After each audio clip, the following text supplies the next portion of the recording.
quite a guy. Sit around the campfire and hear him tell his tale. Some may be able to relate to him quite well.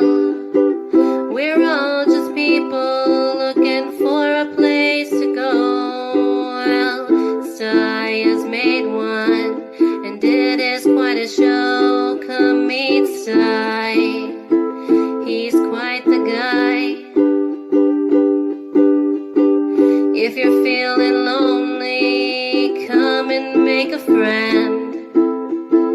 If you need a story, on Sty you can depend. His voice is soothing like a lullaby. Sometimes he brings a tear to my eye.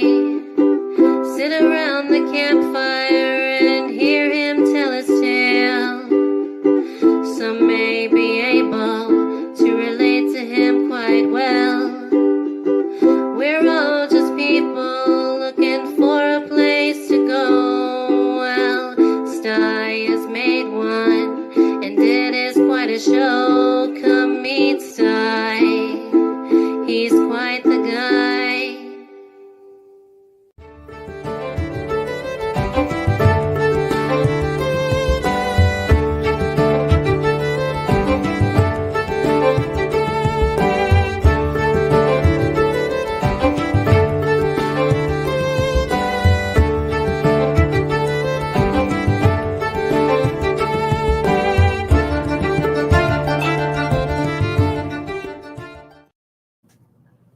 Well, hello everybody.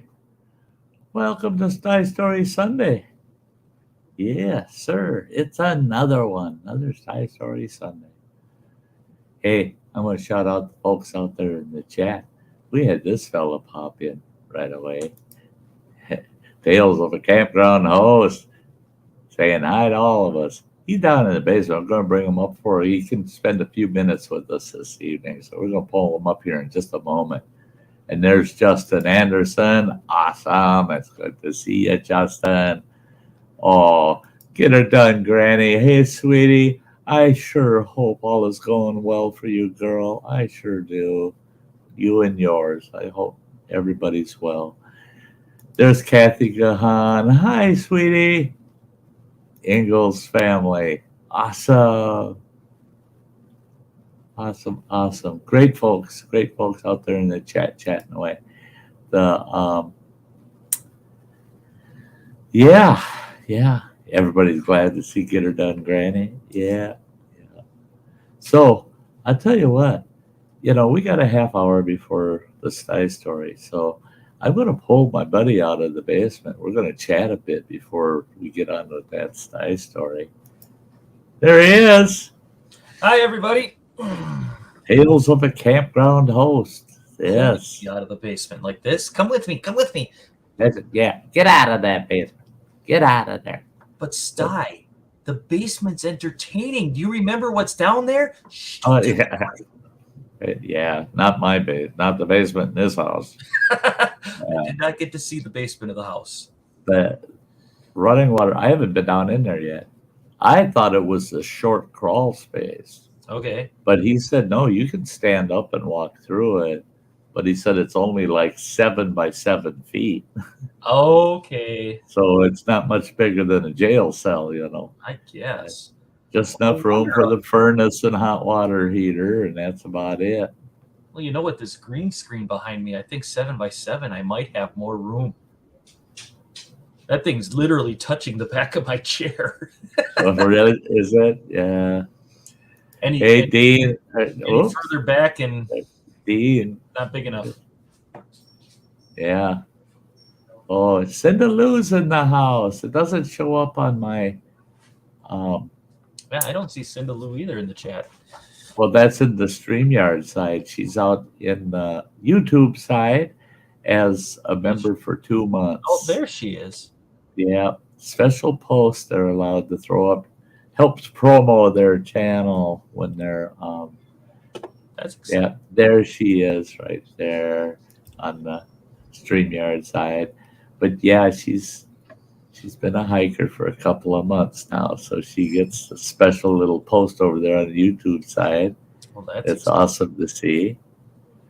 I want to thank her a bunch for being a member.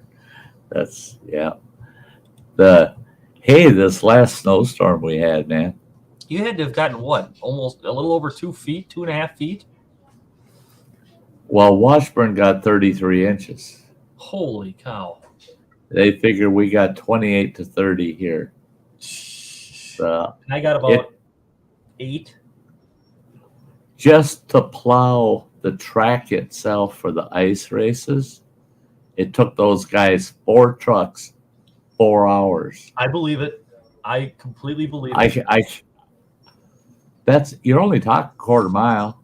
Yeah, I still believe it. That's a lot of snow. Quarter mile, and then it took 4 trucks, 4 hours to manage to get that track cleared. Well, you figure how wide it is. It's as wide as an 8-lane highway, But my God, was that a lot of snow? A lot of snow. And I snowblowed the whole place here. I got out to the street. I got down the city sidewalk to the walking and snowmobile trail.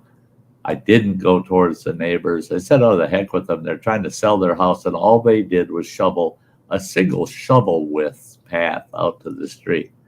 And I said, now, come on, if that kid isn't going to try shoveling the city sidewalk, I'm not doing it. I ain't going to help him. And we don't get enough foot traffic through here to even worry about it. And I talked to the city yesterday, and they said, I wouldn't done what you did, because I did about 75 feet. Another 50 feet going the other way. They said, no, I wouldn't do that.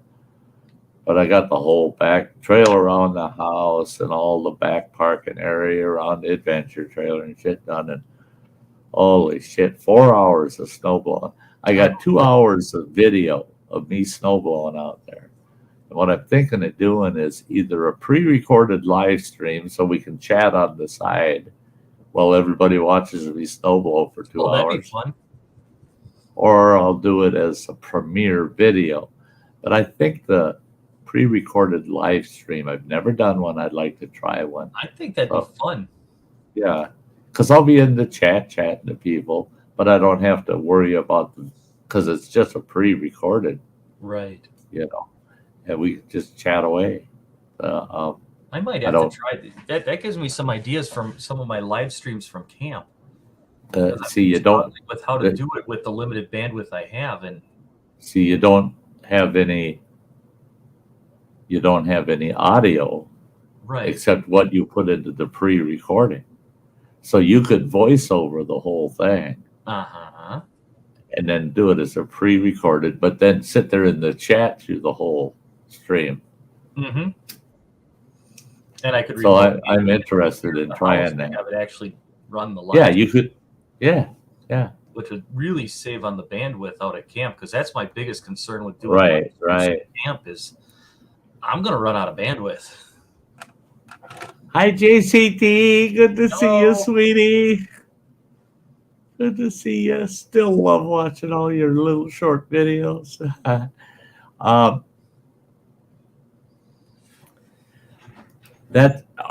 Talk about bandwidth.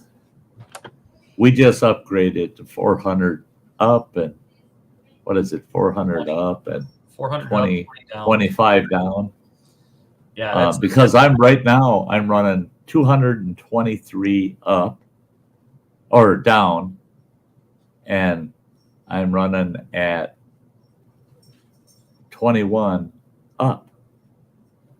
And I don't even have the new modem. Yeah, I've got the 400 by 20 here, and it definitely comes in handy, especially when you're pushing videos up. Yeah, at 23 up, that's sweet. And then they told us right away, they said, enjoy it while you can, because you're getting 1 G You're getting 1 G. We're getting a full G this spring. Yeah. They said we're almost done for your part of the community, and so they go to 1 G right now. It's just the cost is ridiculous. Yeah. I can get it. It's like 940 down and 35 up. Yeah, it's Probably be insane. close to 38 or 40 up once it's all said and done. And then running water, of course. It's got to buy a gal darn Wi-Fi kicker so that we can Wi-Fi from the campfire in the backyard and out in the shed when we're doing projects and shit. So yeah, we'll be having lots of fun. Hey, Ben Kroll, you're not much late. You're not much late. Not late. Well, You're fashionable. yeah, We're running an errand anyways. Or- Did you get or that a item two- that we asked you to get? Yeah. For a 2 hour, at least a 2 hour stream, you show up 10 minutes into it, you're not late. Haven't missed nothing important. But this snowstorm, the day after it ended, and I got all the snow blowing done that night, I had a live stream, and I was chatting with Running Water before the stream, and everything was good. We're all both happy, good. The snow blowing went well. Everything's good, blah, blah, blah. Well, after the stream that night, I messaged him, and I said, I hate to bother you, but we got furnace problems. Uh-oh. He Was the goes, exhaust blocked? yep. That's what it was. We thought through the whole thing and what to do and where to go. If we needed a furnace man, we got online, figured out who we're going to use here in Ashland, and got that all figured out. And how are we going to get them paid with Running Water out on the road, blah blah blah. And I figured I'd pay them, Running Water pay me, yeah, blah blah blah, and had it all figured out.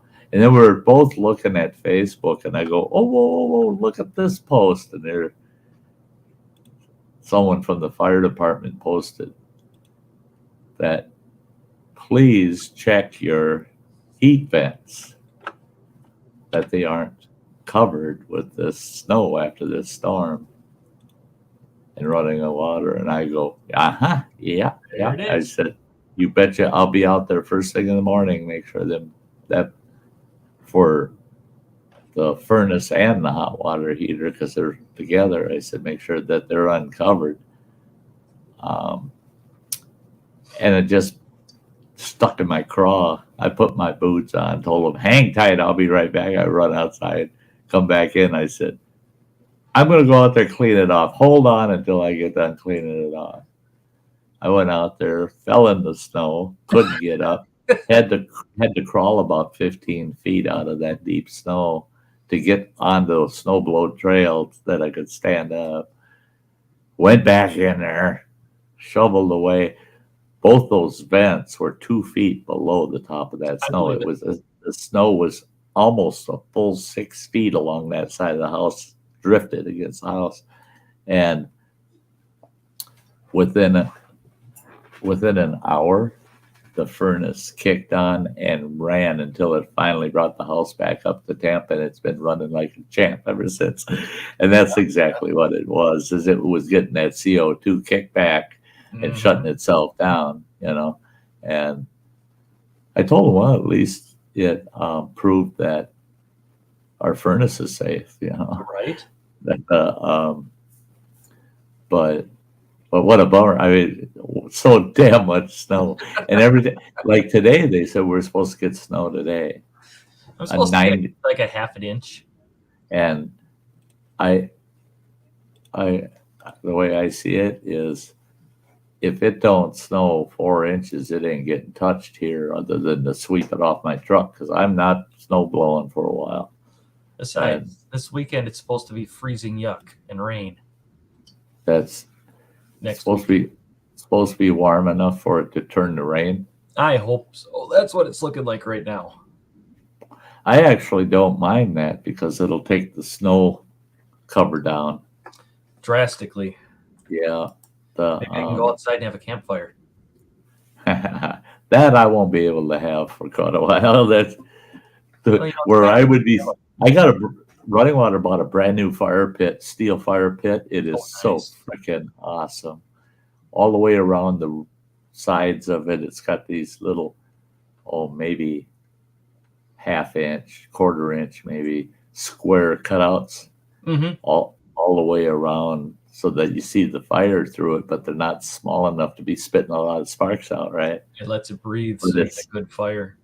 But it's 3 foot across, and it's on legs, so it stands off the ground about 8 inches. So what I'm Yeah. hearing is I need to throw a bunch of firewood in the back of my truck and drive up to Ashland so that we can sit in your backyard having a fire over a cup of coffee while we plan that live stream.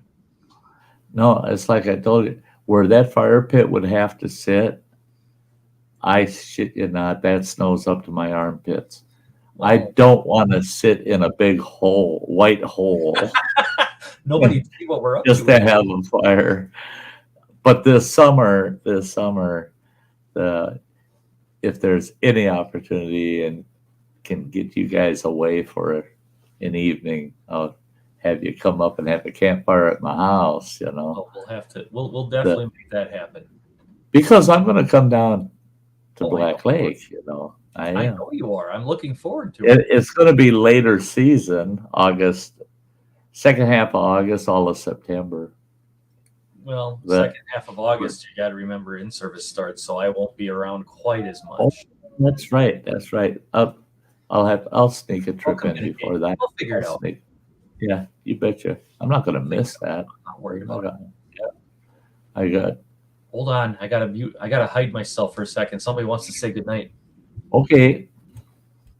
Ever throw magnesium in your fire or a old cement mag? Yeah. I've thrown a handful of magnesium shavings in the fire. Yeah.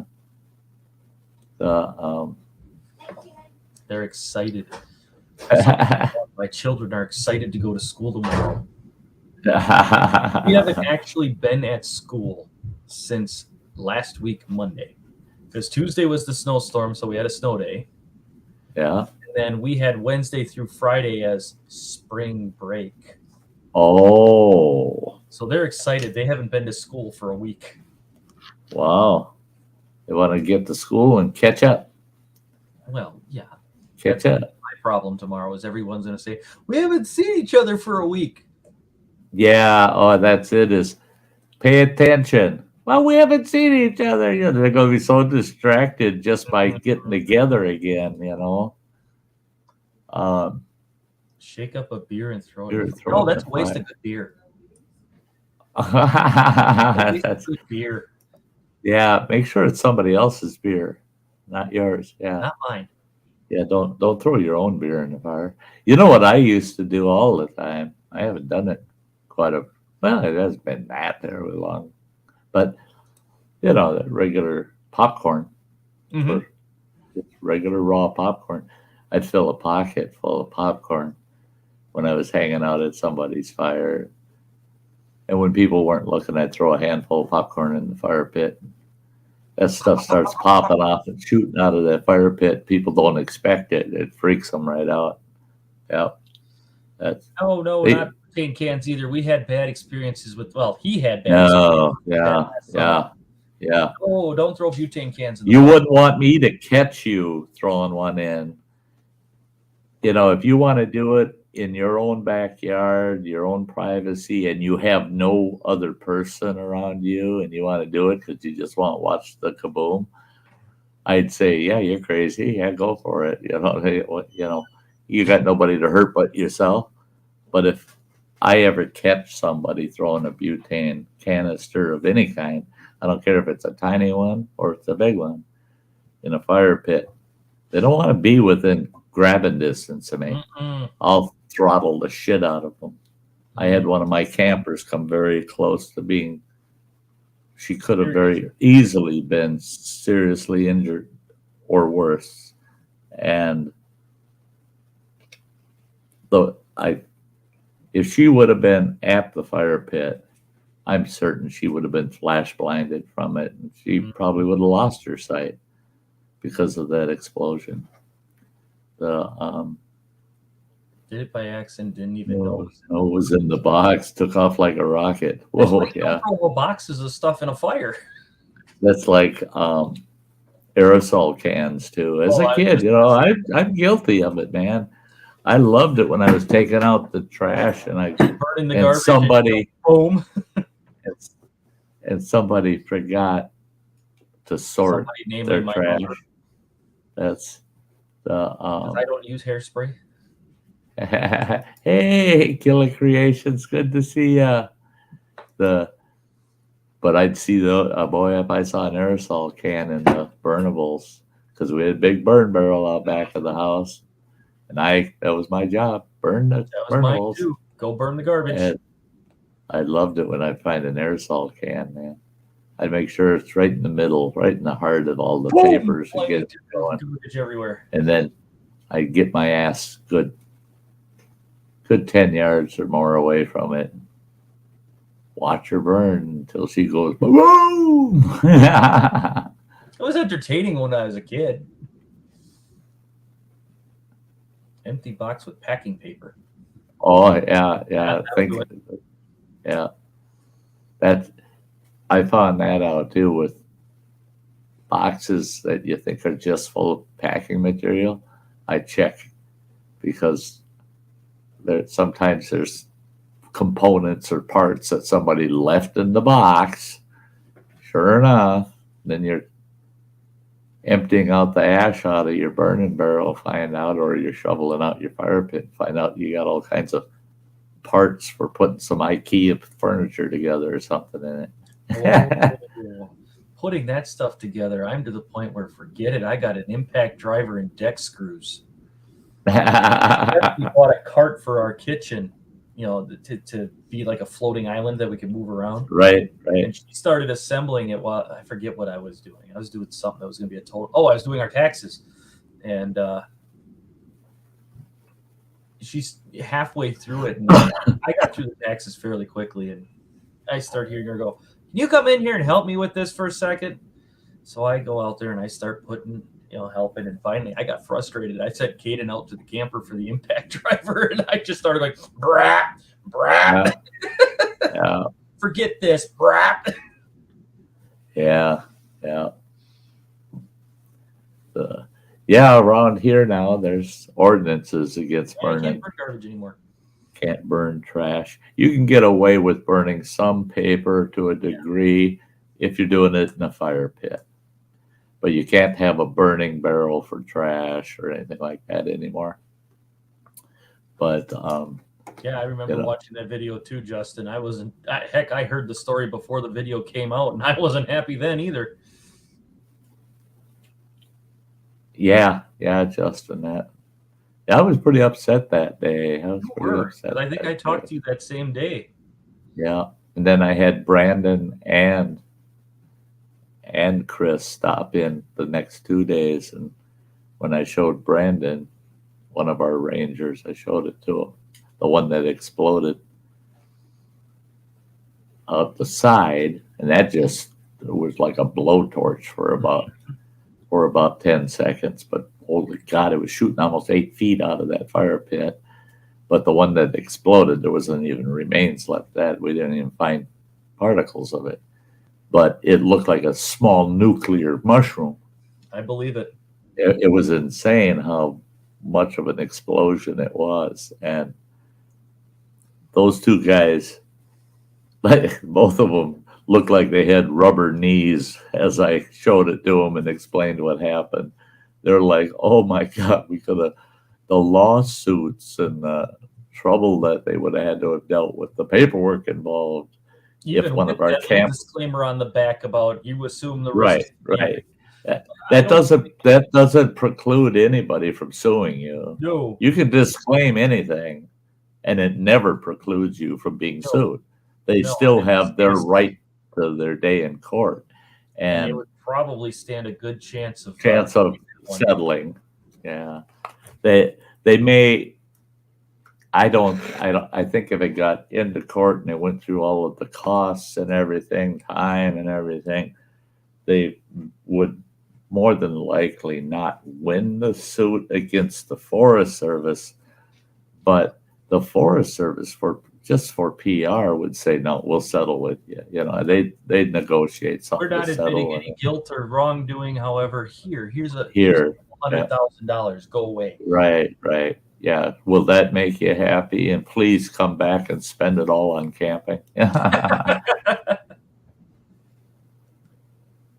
Colorado is so dry, you weren't allowed To shoot firearms? firearms all summer. You couldn't even shoot a firearm, eh? Wow. He said the type of case. Yeah, absolutely it would be.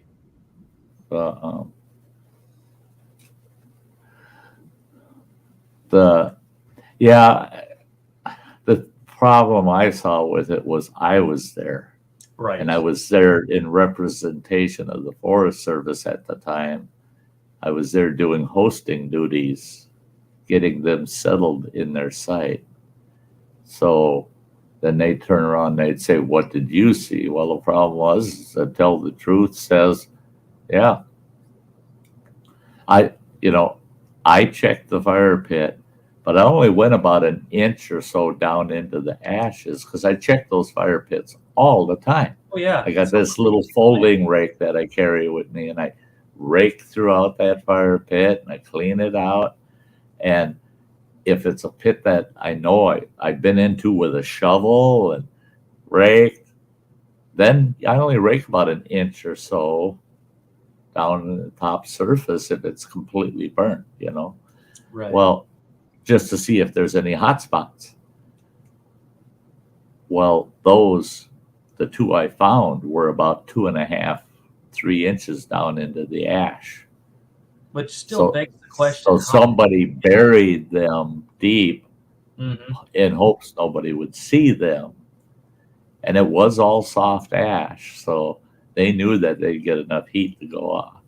It still begs the question, why? Because they're vindictive, nasty people. Well, yeah, but still. That's the only logical reason why they would do it. Yeah. And to think about it as, what they did was so stupid. Well, yeah, they're stupid, and you can't fix that. I mean, some people just can't be fixed. They're just stupid. You just see so much of that stuff these days that you just sit there and you go, why? Why do you have Chuck, yeah. Oh, yeah. I've never done it. I don't have a flintlock. Yeah. I can see where that would happen. Now, muzzle loaders, I've had burning patches fly out of them and start a little grass fire 5-10 feet in front of me. I'd load her up for the next round, and I go, what the heck? And there's a little fire going in the grass just 5 feet in front of me, and it was the patch. After the round flew out, that patch comes out, and it's smoldering. It laid in the grass and came to flame. Yeah, I've had that shit happen. I caught this long-haired character. He had really long hair. You think my beard's long? This boy's hair was long hair. I caught his hair on fire with a flintlock pistol. Oh, jeez. Unintentionally. I told him, you'd never stand to the right side of a flintlock like so close like that, you moron. He walked up beside me, and he got between my shoulder and my hand, and the side flash from that flash pan caught his hair on fire. Why would he get that close? You can't fix it. He's falls in that stupid class. Making my head hurt, Sty. Making my head hurt.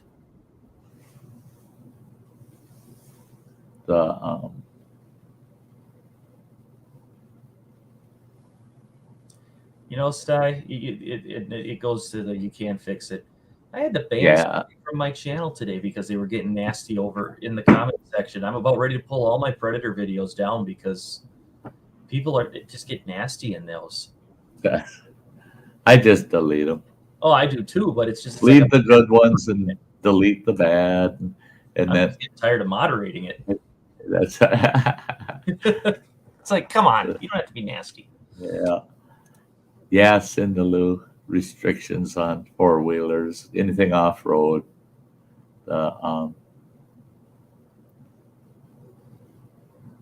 Who looks like me? Hey, Midwest Duck Slayer. It's good to see you. Hey, it's time for the Sty Story already, guys. Time flies It when you're having is. a good conversation. You betcha. Are you going to cut out of here? Or are you going to hang around for a little? I'm going to cut out. I'm going to listen to the story, but I got some things I Okay. got to get ready if I've got to go back to work tomorrow. Sure. Yeah, totally understood. Totally understood. And it's kind of cool. We're talking camping. It is. I'm ready to go camping. I Yeah. was so tempted to dig the camper out of that snowbank and go, but after Sure. Tuesday and all that snow, I'm like, no way. Sure. Well, good. Listen to the Sty Story and then I think will. about your next camping trip. We'll talk to you Okay. again later, Sty. You betcha. Bye-bye. Okay. It's that time. It's time for the Sty Story, folks. Yeah. Creepy camp. Here we are. We're talking about things out in the campground and the like. And tonight's topic happens to do with camping. All right. Not a terrible number of years back. I'm trying to think how many years it's been, probably 10 years ago. I worked for a tribe, Native American tribe, and I was very close friends with many, many tribal members. And one of them was an elder of the tribe and very knowledgeable man and great outdoorsman. Oh, my Lord. I learned a lot from him. I mean, I was in my mid 50s and he taught me so much. I couldn't believe how much he taught me. The guy just knew the outdoors. And he knew every square inch of that Indian reservation, right? Well, I was their finance officer, right? Their chief financial officer. And they had the opportunity to purchase 44,000 acres for $5 million. That actually, price-wise, that was a steal. Very rugged, remote, 44,000 acres. And I told them, I said, you really should invest in it. And they said, there's no way we can come up with $5 million. I told them, we'll take care of that.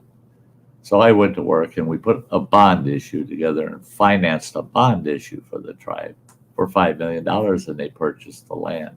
Well, this old fella that I was good acquaintances with, he came to visit me in my office and he said, Sty, you don't realize what you did for the tribe by securing that 44,000 acres. He said, because what you did was you bought part of our land back that was in the original treaty, but the tribe foolishly had sold that land to the state at the time. I said, yeah, I looked into the history and I said, I was more than happy to negotiate getting that land back and purchasing it back.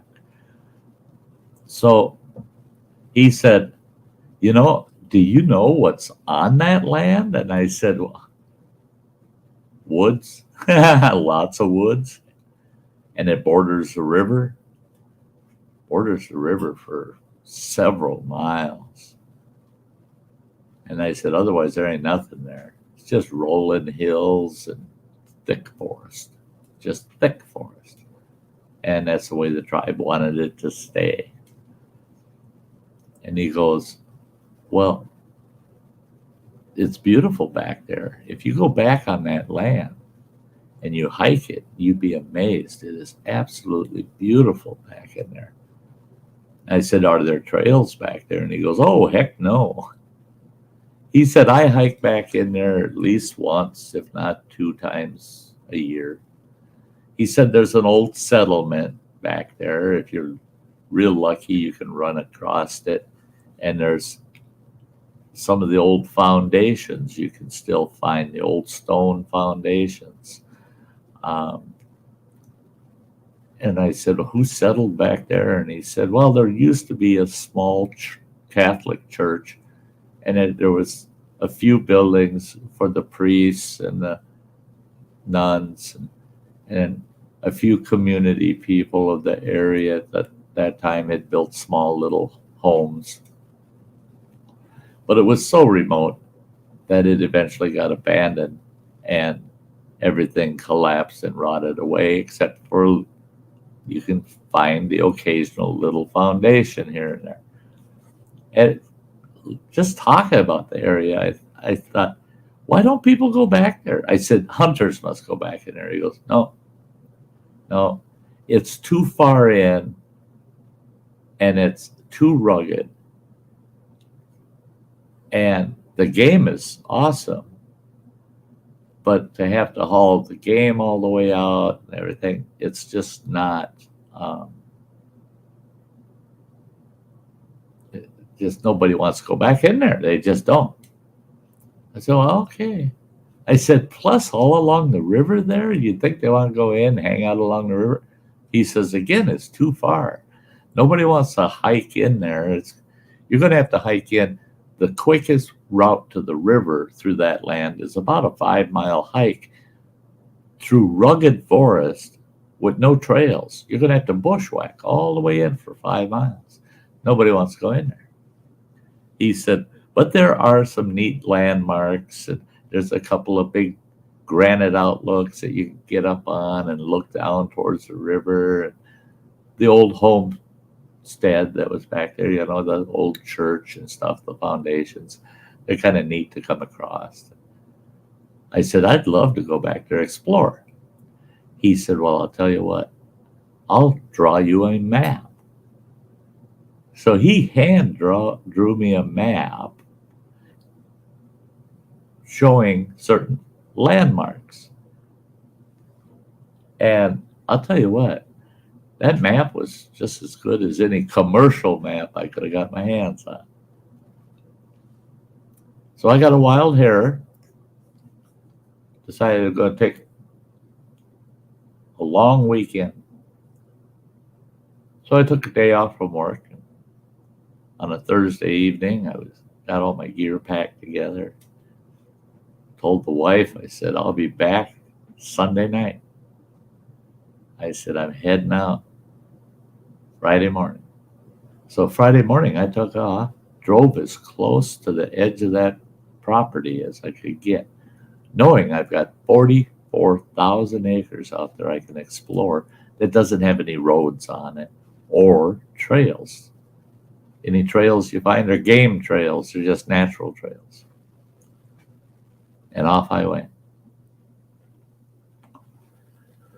I hiked and I hiked and I hiked all day that Friday.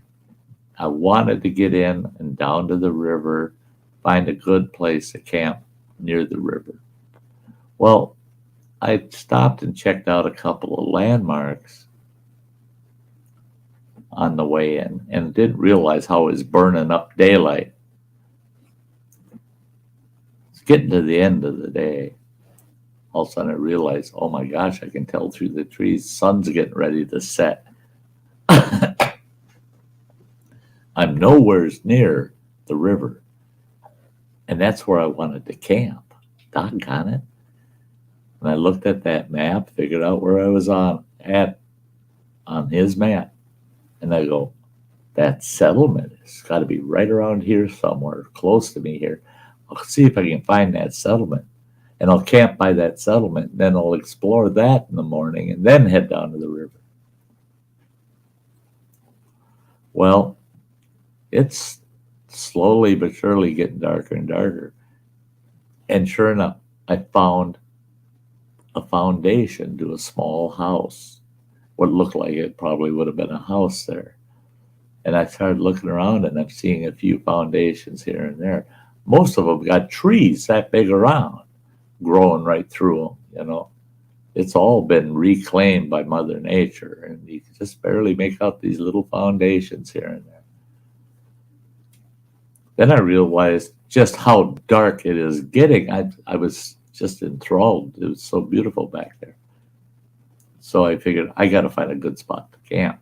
Well, where all these foundations were, I didn't see anything that looked like a decent spot to set up a small tent that I had, backpacking tent I had with me, and I set up and fix up for dinner.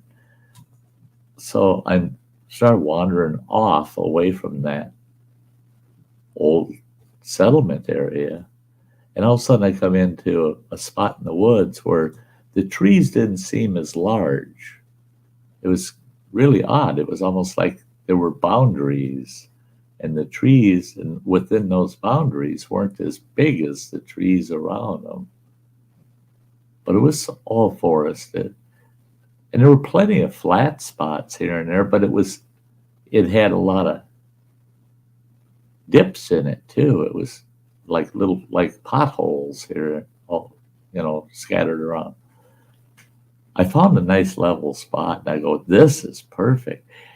And what made it even more perfect, was I had kicked some leaves off of a big flat stone that was kind of sticking out of the ground, and it was a nice, almost perfectly flat, level surface.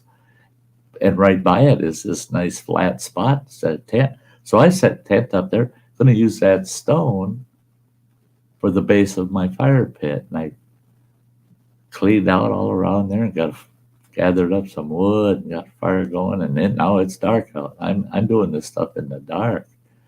Finally got everything set up, had my fire going, fixed myself my dinner, my meal. Decided I was going to call it a night. I let the fire die down, and I crawled in the tent, and Ben Kroll asked if this was still in the timber. Yes, this is all in timber. It had all grown in. And I crawled my tent, got my sleeping bag, snuggled in, felt really good, comfy. And this owl started to hoot. And that owl wouldn't quit.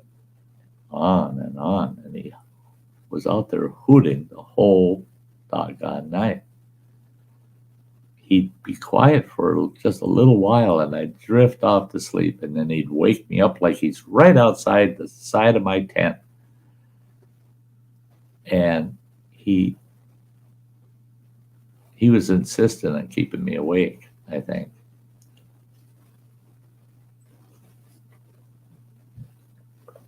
So I get up that morning, and I figure I'm going to get a fire going, make myself a nice breakfast, because I'm going to do a lot of hiking and exploring that day, that Saturday, and I'd be spending one more night, but that night I'd be down by the river.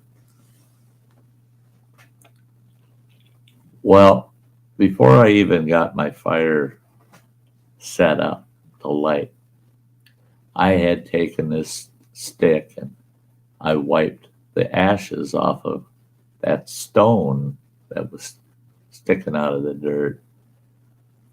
Start with nice clean stone. Again, it was, pretty ash covered, so I just knocked the ashes off. Things might have gone different if I hadn't cleaned off that stone, because after I wiped those ashes off of it, I realized, I go, oh my gosh, somebody chiseled something into that stone. And I'm looking, and I started really wiping it up. And I'm going, oh no, no, no, no, oh no, oh no, no. Here it was a sandstone headstone for a grave that I had my campfire on that night before.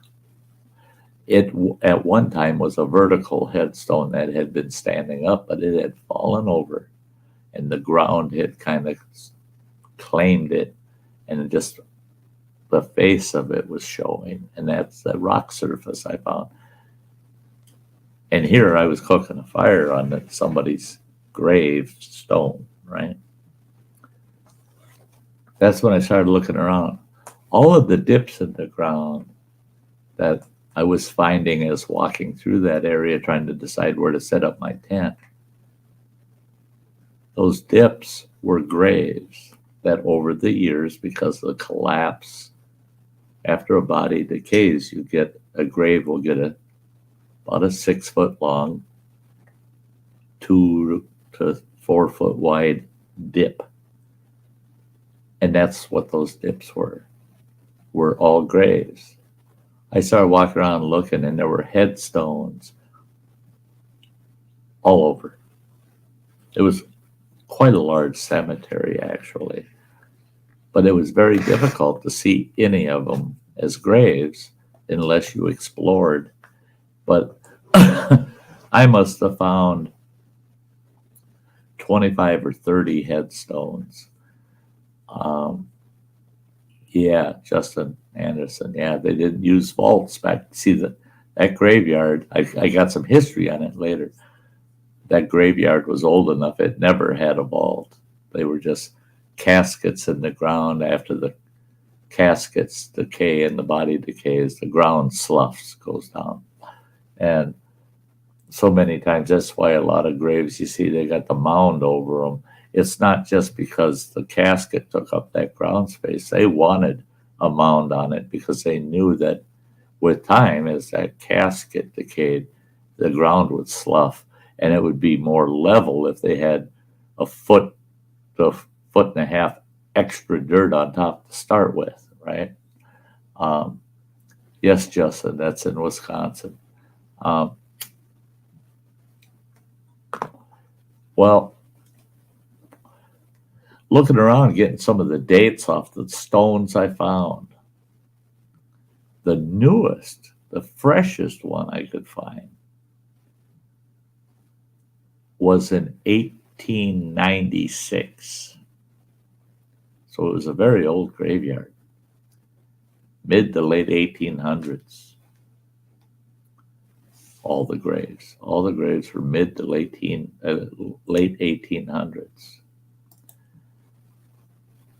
And here I was. I set up camp, ate a nice meal, cooked it over somebody's grave. I slept on top of somebody all night. And I think the owl was trying to tell me that I shouldn't have been there. Wake up and go away. You don't belong here. You're not supposed to be sleeping here. Well, when I come out of them woods, the rest of that day, boy, I hiked out. I packed up, skipped my breakfast, ate a couple trail bars instead, because I wanted to gear up, get out of there. I got out after exploring. I got out of there, and I finished hiking to the river. Got to the river, found a beautiful campsite by the river, and I got to fish. I caught an awesome walleye. Caught several, actually. Kept one for my dinner that night. The rest of the trip was just beautiful. No people, nobody out there, just Mother Nature. And it's just so awesome. It's a beautiful place. And nobody goes there. And when I got back out, the following week, I ran into this fella. And Mr. Lemieux, that's the Frenchie in him, the Lemieux. He was French, Native American. He did have definitely French ancestry. And Mr. Lemieux gave me some history about that settlement and that cemetery. They had, I can't remember what it was, but they had a disease outbreak in that little settlement. And he said those graves were the people that, most of them were the people that passed away from that event. And he said, if you would have looked real hard, you would have found a section of that cemetery that's got these little headstones that are only about between 10 and 12 inches wide, and they're about 18 inches tall. And he said you would have found 42 of those. If you had counted them all, you would have found 42 of those all together in the exact same area. And he said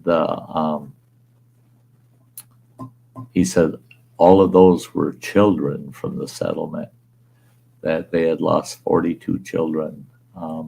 And they decided they would bury all the children together because of that. I'm not sure if it's something, it's Spanish flu, something of that nature. I don't recall exactly what it was. So here's this old settlement, and I asked who lived in that settlement. He said a Jesuit priest, a half a dozen nuns, and a bunch of community members. He said there was about 50 people settled there, 50 homes settled there. So they were all Native American other than the church folk, And I said, nobody goes in there to visit it and maintain it or do anything. He goes, oh, no. It's considered a very sacred place to our tribe. And only certain people are put on to where it is so that they can even, he says, I'm sure you found it wasn't easy to find. I said, oh, without your map, I would have never come across it. I said, I may have, but I would have walked right across it and never even realized what it was. And he goes, and we like to keep it that way because we don't want it ever disturbed. We want it peaceful, back to nature, leave it alone. And he said, us traditionalists that do know its location will go in and, we'll do a ceremony or something of the sort while we're there, just out of respect. And he said, and I said, then why did you put me onto it?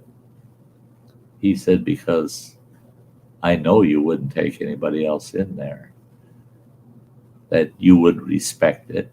And I told him what happened. I said, I ended up camping right on top. I'm sure it was on top of somebody, or I was in between two.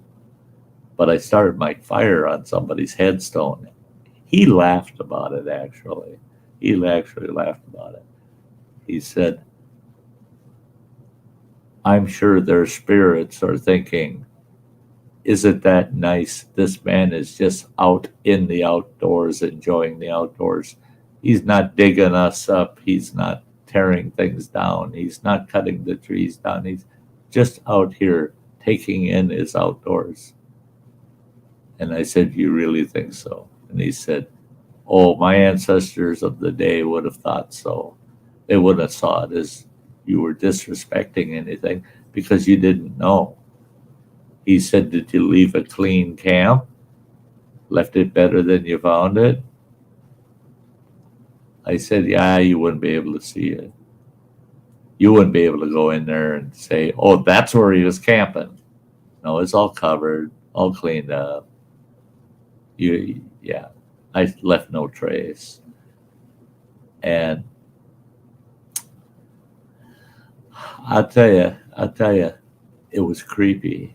It took me quite a long time to kind of get beyond the fact that totally unwittingly, I went and I slept with a lot of dead people.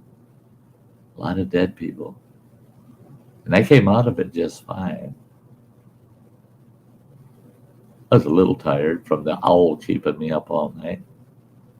But par for the course, I guess. That's Sty, always ending up somewhere where maybe you shouldn't be there. Maybe you shouldn't do that. Oops. So there you go. One creepy camp. Nothing like coming in and you're just so happy with your camp and then wake up and find out, this is creepy. This is creepy. At least I didn't walk out in the middle of the night and just pee any old place. I didn't dig a hole and poop in the woods there. If I had done any of those, I would have really felt guilty. But all went well. And I think about that place once in a while and what life must have been like for those folks there, other than the tragedy of that illness. without that tragedy, I wonder what their lives were like. It has me very, very curious. So there you go. There's your Sty story for this week. I hope you enjoyed it. And I don't have anybody in the basement, by the way. I don't have anybody in the basement. But I got to take a look at who's out here in the chat doing what. Oh, thanks, Dean. He thought it was a great story. That's nice. Um, Ben says that's awesome, but kind of creepy. Yeah, that's why the title. Yeah.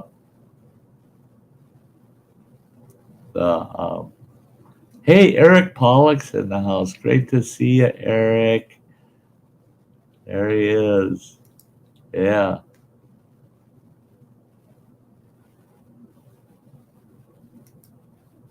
The yeah, I just looking back, the conversation is Justin Anderson's saying it's sad that there's so many forgotten, unmaintained graves and cemeteries. We have several up here in northern Wisconsin. There's several of them that are unmaintained and just forgotten, and few people know about them. But a lot of times, I know of two that one's right at a trailhead, and the person that lives next door to it, they maintain it. They weed it. They get all the weeds out, and was a group of settlers. So there's only like 4 or 5 families that are buried in that little graveyard, and the graves are all marked. Some of them are very old markers, mid 1800s.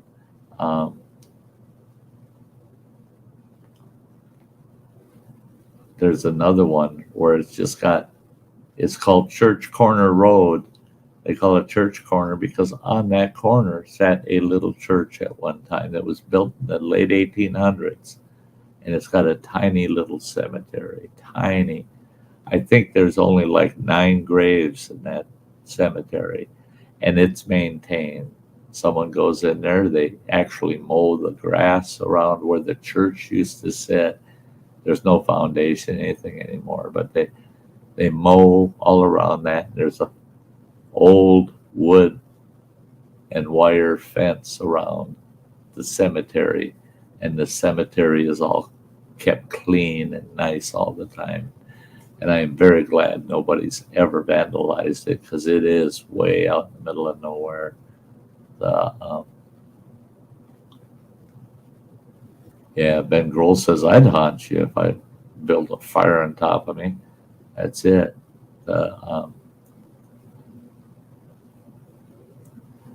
That they're,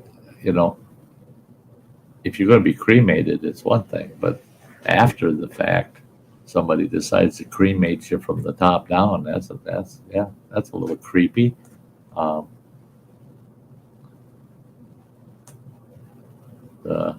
Dean, that's cool. I actually looked into, but land, if you don't really know that it's going to be what I call airship land that's going to pass on and stay in the family, you would need the possibility of someone getting you buried in a remote place, unbeknownst to everyone. But I had considered getting a back to earth kit, because I'm going to be cremated, and I've got my nice wooden box that I'm going to be in. Running water is going to put me on the shelf. But I was going to get a back to earth kit where it's a container made of bamboo, and the way it's made is so it'll decompose rather quickly, and you put the person's ashes in it, and it's got a core that goes in it that's got this real potent fertilizer that will actually, the ashes are too acidic to grow a tree in. But this core absorbs those ashes, and it ends up, that whole container ends up your ashes and that core, which actually turns it all to dirt. And there's a seedling of whatever type of tree you want in that. So they can just go plant you right in the front yard. And for, depending on the tree you plant, heck, you plant an oak tree, that bugger could be out there the next 200, 250 years. And it represents you, and you went back to the earth and into the tree. I really like that idea. Yeah, I really like that idea. I wanted to do that, but nobody owns a piece of property in my family that'll be in the family forever. But always is that possibility they could take a back to earth kit, sneak off into the national forest and plant it out there in the forest. But then you'd have to be going out there to babysit it to make sure the deer don't kill it, because they'll eat a young tree to death. But that's a John Doe tree. There you go. There you go. Ben says, I'd want to be a hickory. That's pretty cool. That's pretty cool. I've had this conversation with people. Now, my family, they said, that's Dad, that's Grandpa, yeah, he's a freak, he's crazy. But this is what I told my family. What I really would love to see is creating our family tree, in a sense. Everybody in our family, when they pass away, get a back to earth kit, and in it is a sugar maple sapling. And we plant those. My one son owns 10 acres that he doesn't even know what he's going to do with it. Take four acres of it, and that's just the family cemetery. And like I said, you take each one of us and you plant a sugar maple on us. And when those sugar maples get large, and then put a little steel plaque in the ground by each one, saying whose tree that is. And then once they mature, tap them and draw the maple syrup, sap off of them, make syrup out of it, and have an annual heritage breakfast, and have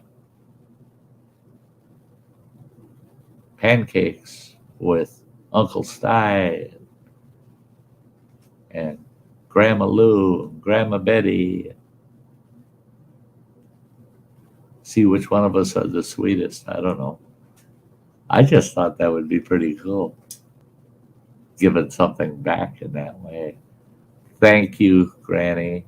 You're so much quicker than I was. An apple tree. That's cool too. That apple trees are very. Turn yourself into a birch tree and grow shaga. There you go. Problem with birch is they have a very short life when it comes to trees. The average life of a birch, and many of them have grown many years longer, but the average life of a birch is approximately 25 years. But then same with the sugar maple. Sugar maples very rarely exceed 100 years. You want a good hardwood like a hickory or a oak tree, something that's going to get 250, 300 years, A walnut tree, because most people think I'm nuts. There you go, Gary. That's great. I love it. I love it. I looked for them online not too long ago, and they're not called earth kits anymore, but I wish I knew right off the top of my head what they're called now. But you can get them right off of Amazon, actually. You can order them off of Amazon. The nice thing about it is you can buy it today. You can be 20 years old and say, that's the way I want to be buried. I'm going to be cremated, put in a pot, have a tree grow out of me. Go on Amazon and you find one of those outfits that sells them. You can order that today, and they'll send you the whole kit, except for the sapling, of course. They're not going to send you the tree. And when you pass away, you have this information card that goes with the kit, so that, and you put that in your will, or you let the family know, and they go online or on the phone, and they give them the information off that information card, and they'll ship them a very healthy, fresh sapling to put in there of the choice of the deceased. It's pretty cool. And they're not terribly expensive. In fact, what I paid for my rosewood urn was just as much as one of those would have cost me. Running Water says that's how you get haunted forests. Yeah, plant the family. Plant the family. Yeah. They were well rooted in the community. Hey, Joe W. Life Adventures. Great to see you, bud. Great to see you.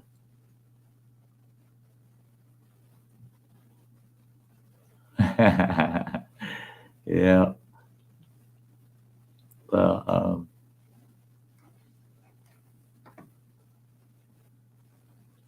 they have a ghost fire going out there.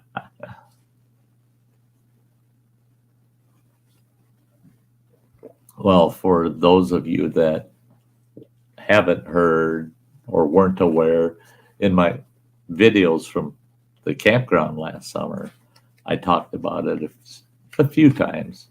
But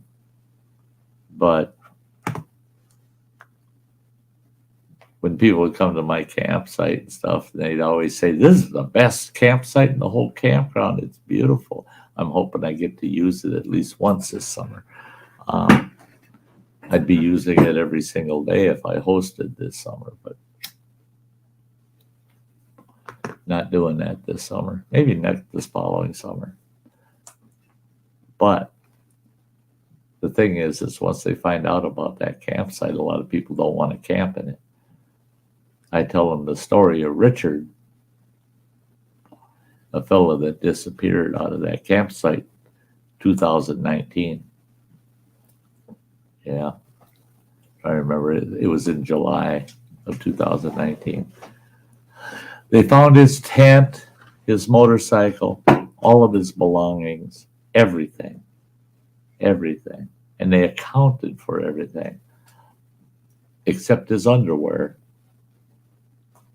They had his cell phone, his keys, everything. It was all there.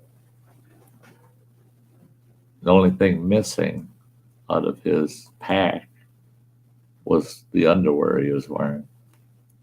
They're thinking he walked off in the lake and drowned. So that kind of freaks people out about that campsite. What if Richard comes back? Running Water wants to be planted with a comfrey plant. They'll never get rid of me. Comfrey's hard to kill, man. That's hard to kill.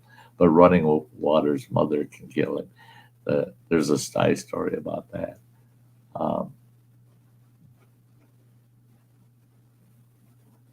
There you go, Ben. That's not such a bad idea either. If the tree grew large enough, they could cut it down. Once it matures, it's big enough. Cut it down, mill it, and build a big family table out of it. Yeah. Justin Buckthorn, yeah.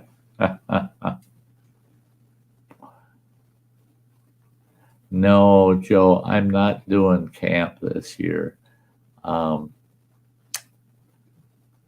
This year, I just don't know how well it would go.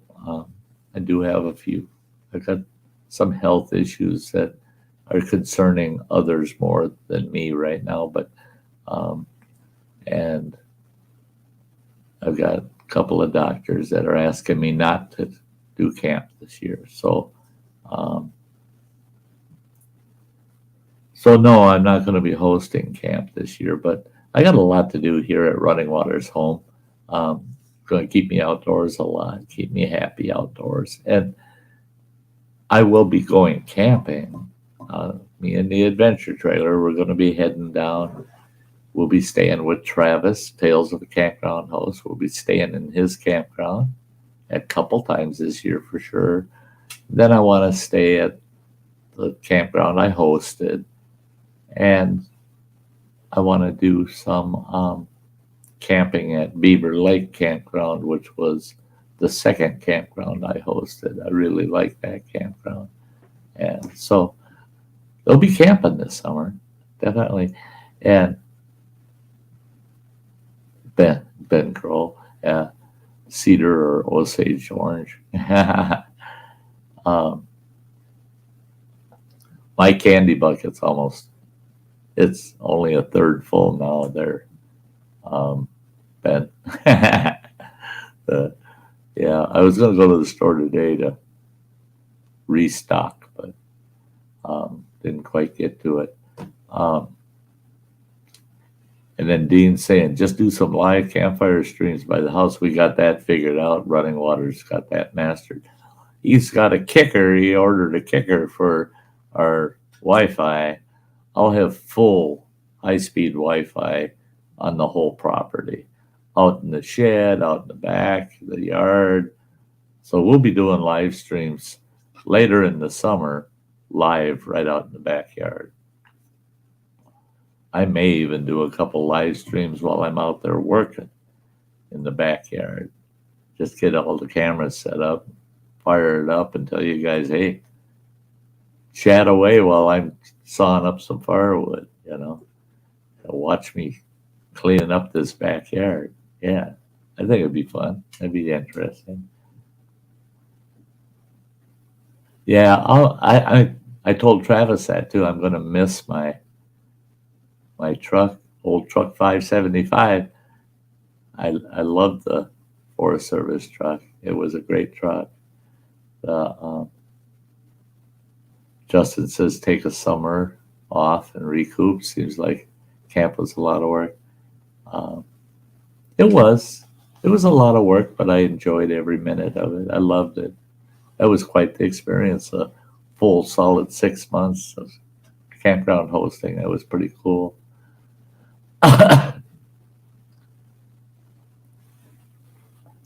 Yeah, my health, as long as it doesn't get worse, I can live with that.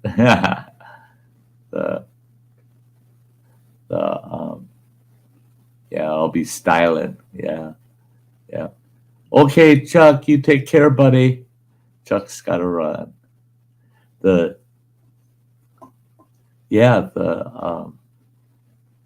feel like I'm styling already. Yeah. Living here with Running Water has turned out to be a very, very good move. Love it. I'm getting used to the house where it feels like I'm part of the house now, but the yard, I want the snow gone. I want it to dry out so I can get out there and work in the yard and stuff. And there's a couple of really nice, there's one really nice flower bed out here of tiger lilies. I can't wait to get in there and weed that out, clean it out, get a nice batch of tiger lilies going for this year.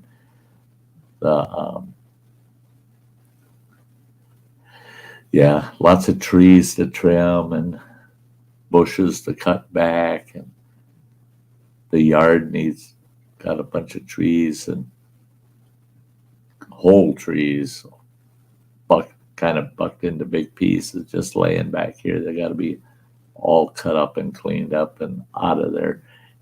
And I would say close to half of all the usable lawn is covered right now with trees down that all have to be cut up.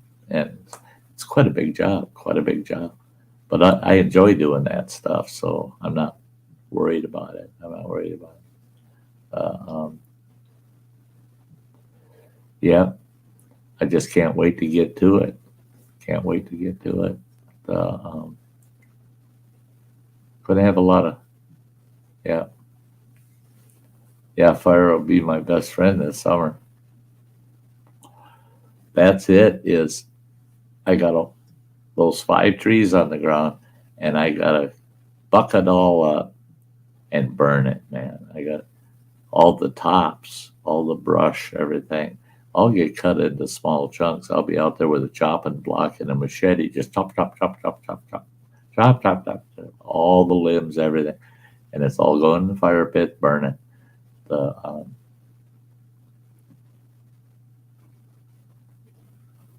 Oh, Dean, yeah, I got a 16-inch Atlas, 80 volt, and that puppy will keep up with a 16-inch steel gas chainsaw. And I love it. I love it. In fact, I'll be using that bugger for part of the yard out here. We've got about 50 saplings that are 2 to 3 inches around that have to go. They got to be brushed out of there, cut down, and I'll be hitting that right away.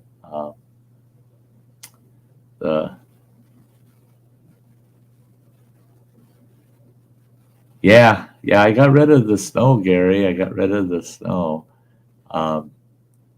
where we need to walk and drive. It's now all of the rest of the snow. I want Mother Nature to get rid of her share of it now. Get it out of here, melt. Now, Travis was telling me, because he only lives about an hour's drive from me, and how big is your yard then? Ben asked. Well,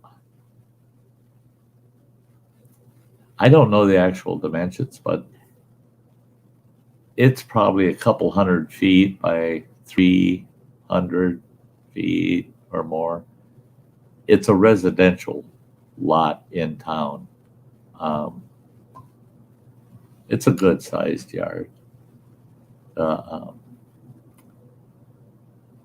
But yeah, by the time I get all the brush and everything bucked up and I can start burning it, I'm going to put together a temporary fire pit just for burning all of the tops, all the brush and everything, getting that burnt up. Then, once the yard is close to completion, running water and I'll decide where to set the new fire pit for a permanent fire pit. And that's where all of the bigger wood that'll be all cut and split and stacked, that's where that'll get used, is in the new fire pit, because that'll be our regular sit around the campfire fire pit.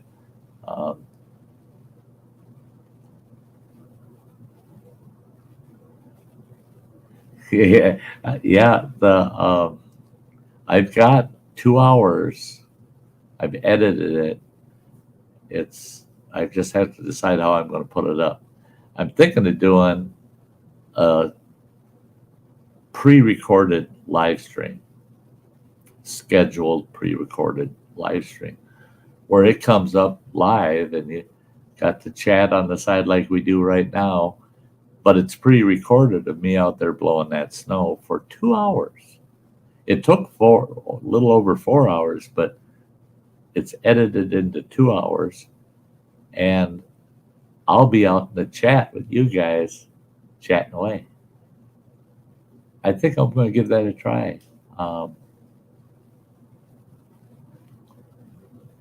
Yeah, the trees are sitting on an area that's probably 25 feet wide by about 100 long. That is all covered with trees that are down.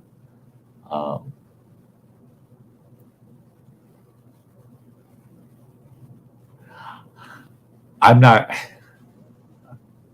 might do a hand drill video this summer, start a fire with a hand drill.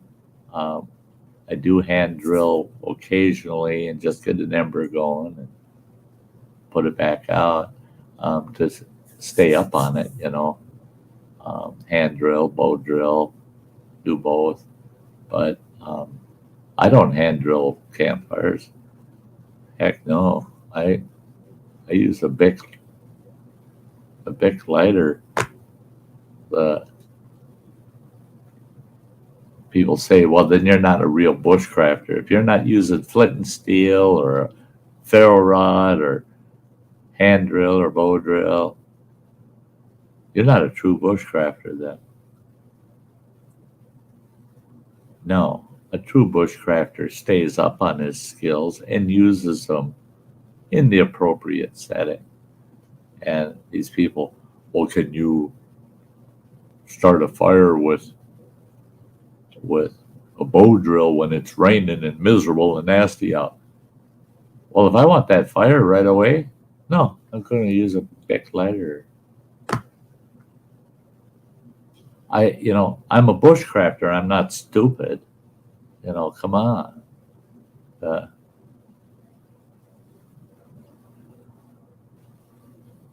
Oh, yeah, you had a problem with doing a hand drill? Yeah, well, thanks, Gary. I my tablet over here. Write this down. There, I got it written down to put in my to-do video list. I'll do an instructional hand drill video and talk about the different materials that you can use for making your hand drills and stuff. I got a way that I prefer to do my hand drills, and it's regional. I can't teach somebody in New Mexico how to hand drill based on what they have available for materials, because I don't hail from New Mexico. I couldn't. If you drop me off in New Mexico, it'd probably take me anywhere from 1 to 5 days to finally get a fire going with a hand drill, because I'd be experimenting with all kinds of things to find out what could and couldn't be used. And hey, you finally hit water, eh, Gary? That's funny.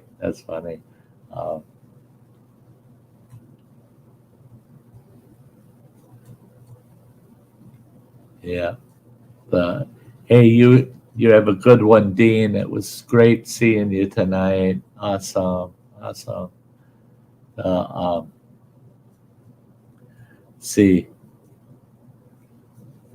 there's a lot of folks that, oh, you got to have this, you got to have that, otherwise, yeah, you're not doing it right. Well, what if that isn't available where you're from? That is so forgotten at times. Hey, Chowser, there's Foxing Out North. Fancy seeing you here tonight on another Sunday. Yeah, I wonder.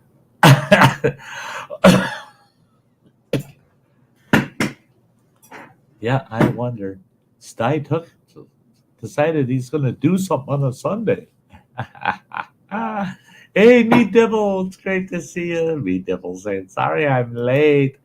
You're not late. You're fashionably late.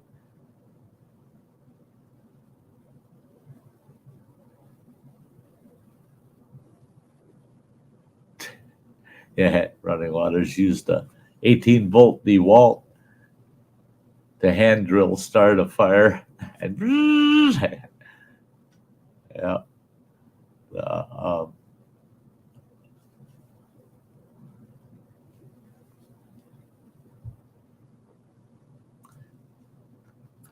But I see, to me, my favorite hand drill, and I don't have one down here, but I do have a hearth board. I keep those around. I keep them kind of handy because I can use almost any good dry round stick to hand drill a fire with these. But open the Ziploc bag. It's in a Ziploc bag, but I want to keep it bone dry. But my favorite hand drill, the drill itself, is a stem about 18 inches long of Jerusalem artichoke. People think I'm crazy. You probably sun chokes, some people call them. They look like a sunflower almost. They're just a flower, right? Jerusalem artichoke, however, it's got a tuber root, and you can actually steam those or boil them and eat them like potatoes. But the stem that the flower grows on, you wait until the fall of the year after they die back. They die back and then they grow back the next year. Perennials, they just keep coming back up. Well, their stem, when it dries, you break it off or cut it off. That stem, the outer part of the stem is it's a pretty solid woody outer part of that. Inside it, it's hollow core. And as you drill with it, it's the outer edge that's really doing all the work. But they're lightweight and they're textured in such a fashion you break the leaf stems off of them. They usually grow straight as an arrow. And they're just the right diameter, a little over 1/4 inch. They make awesome hand drills. And it's my favorite material. And for hearth boards, I'll show you. Shaga. This one, you can see where I started a hand drill fire with it already. But I used a large, almost 1/2 inch diameter piece of white pine branch that was nice and straight. That was probably maybe about 14 inches long. And with Shaga, if you got a Shaga hearth board and you practice doing hand drill fires with that, you'll get an ember on that hearth board, I guarantee you. On a Shaga hearth board. I've taken big chunks of Shaga. Taken my knife and just chopped off until I got down to the red meat in it and done a hand drill fire right on that open spot. Got an ember started in it, and then I just take the tip of a knife and pull that ember out of there and flop it into a bird's nest. Off she goes. Yeah.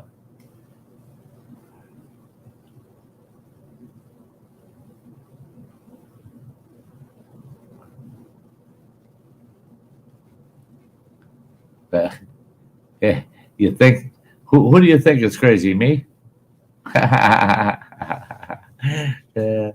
That's okay. I'm good with that.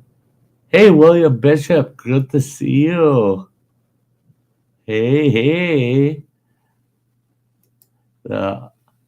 Me Dibble can't stay too late. It's late because it's 2:30-ish already there. Yeah. Hey, I want everybody to hang on for just 50 seconds is all this takes. And I got to shout out my channel members. They're the bestest people in the world. It only takes 50 seconds, so don't go anywhere. We'll get right back. We'll chat some more. Hey. Stick around.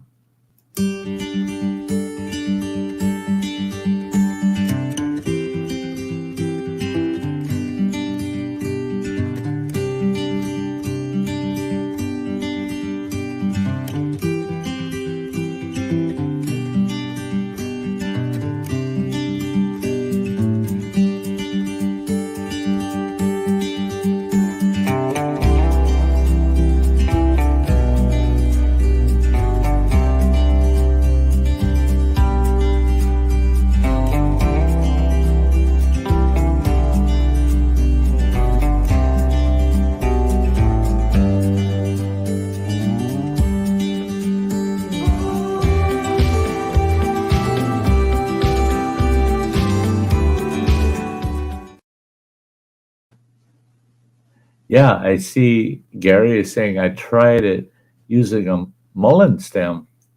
It's very similar to what you were describing. Yes, mullein. Now, I have never used mullein, but I do know some bushcrafters that have, and they loved it. They said that, again, it's what is your hearth material that you're using it on that can make a big difference. And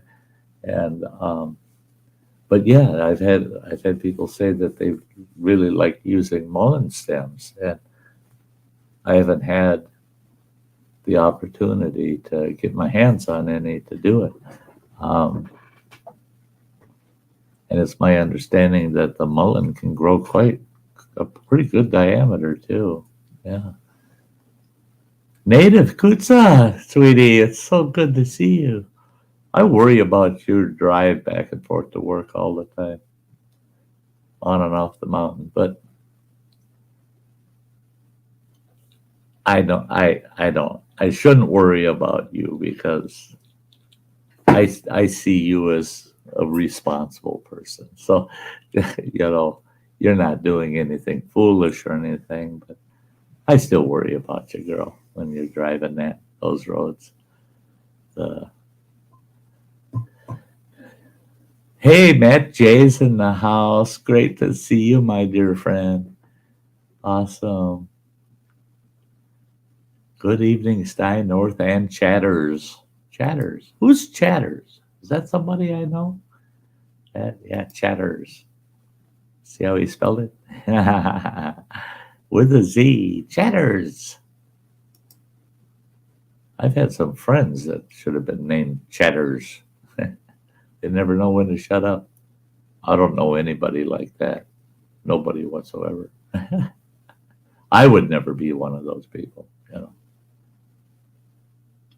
It's hard to squeeze a word out of me sometimes.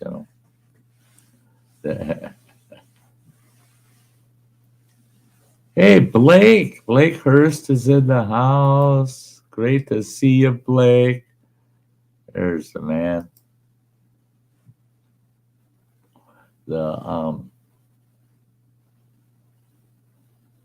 I've been really good, Blake. I have to say, all things considered, I'm good.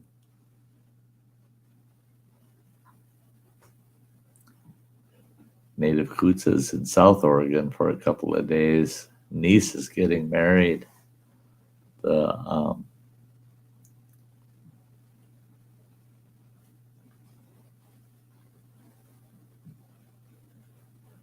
Oh, John. Oh,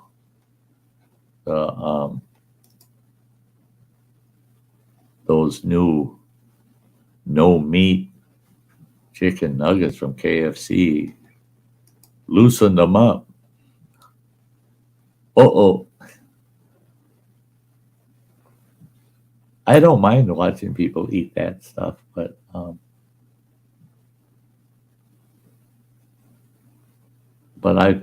I won't even try them. I'm not interested. Matt, yeah. Blake, stop talking. Blake's a chatter. Hey, you take care too, Gary Irwin.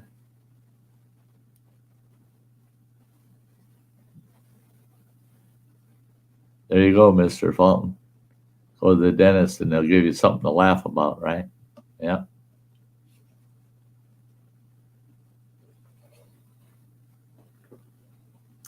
Justin. Yeah. Do they tell you what kind of veggie they used or fruit or whatever? Maybe they're making it out of prunes. Oh no. But see, it was spoiled for me because back in the 1970s, early 70s, they came out with 50-50, what we called 50-50. It was half beef, half soybean meal, soybean burgers. They weren't pure soybean. They cut the beef in half with soybean meal. And my mother was one where she would, try anything, and it's cheaper than regular ground beef. It wasn't half the price of ground beef, but it was cheaper. Oh no, she found out in a hurry. This boy ain't eating it.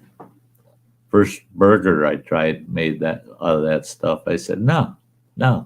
If it's not meat, I ain't no. If it's supposed to be meat, then it's gonna be meat. Don't fake it. And the Matt J, me too. I'd rather eat Spam, mystery meat, than vegan nuggets. Me too. At least I know everything in spam's coming from an animal. The only problem is you just don't know what part of the animal. Don't think about it, right? Don't think about that part. But everything pure vegan, I don't want to eat a vegetable hamburger. No, ain't happening.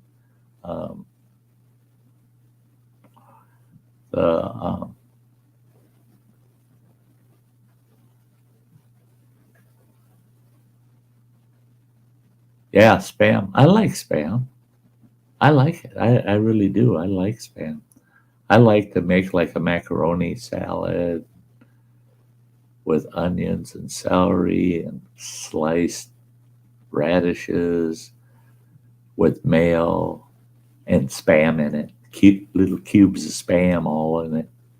I love that shit. I like Spam sliced and fried with a little bit of mustard on toast. I love it. Yep, Justin, me too. I'll keep meat, and veggies. Yeah. I want to know what I'm eating, and that it is what it calls itself.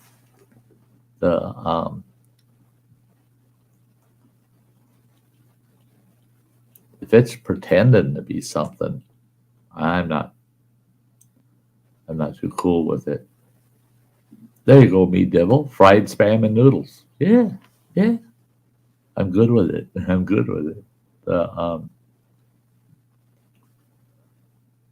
Blake Hurst loves potted meat, and I don't care what's in it. LOL. Now, potted meat, I can eat it on certain crackers and enjoy it. But, yeah, Justin Anderson, want a watermelon cheeseburger. I'll just take the watermelon. Don't put cheese and bun on it.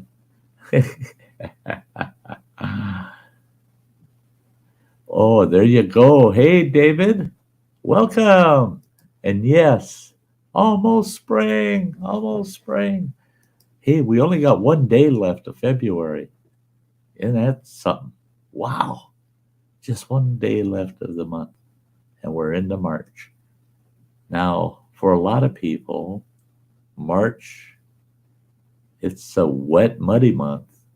Now here, Travis from Tales of Campground Host was saying that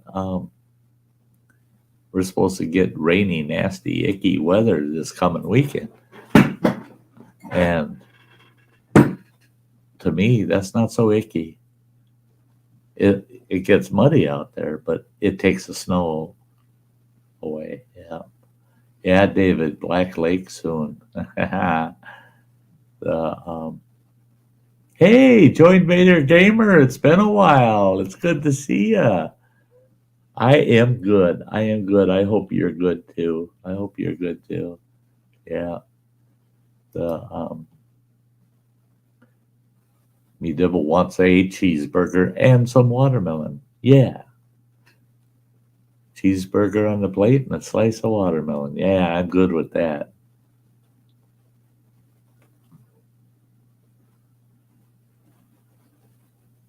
Oh, wow. Yeah, Justin. Same up there in Minnesota. The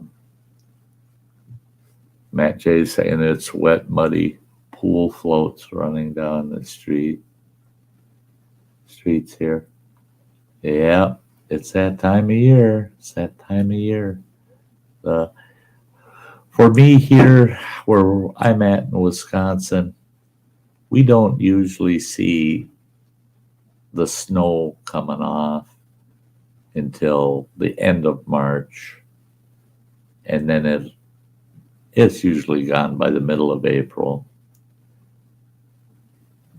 But our ice doesn't go out until mid-April on the lakes, typically. Mid-April, sometimes as late as pushing it close to May 1st. Last year, the lakes came off fairly early, about when we would expect them to. The year before was a bummer, man. Everything was dry and things were starting to grow, and we still had ice on the dang inland lakes. Yeah. I didn't like that. Yeah. There you go, me devil. Go to bed. Well, yeah, before you're thinking about food to the point where you can't go to bed. You just gotta go and fix a snack, That's the problem with me. I get done with this stream, I'm going to want to go fix something.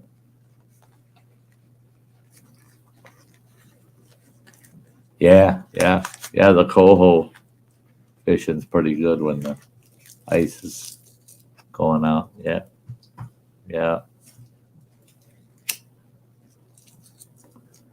This old work associate of mine,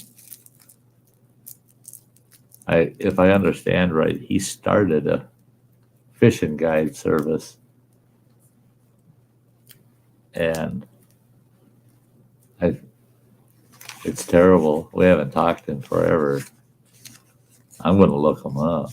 If he actually did start a guide service, I know he wanted to, and he's got the boats, boy. He's got the right boats for it for on Lake Superior. I'm going to talk to that boy and tell him, you need to take old Sty out for a free fishing trip, man. We get out there and catch us some big lake trout, some coho, walleyes. Ooh, I want to go catch some big Lake Superior walleye. Yeah.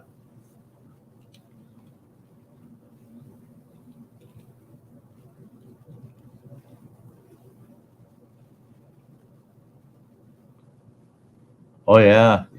It's not that often, but it does happen there, Justin, when May 1st and there's still vehicles out on the ice, driving on the ice.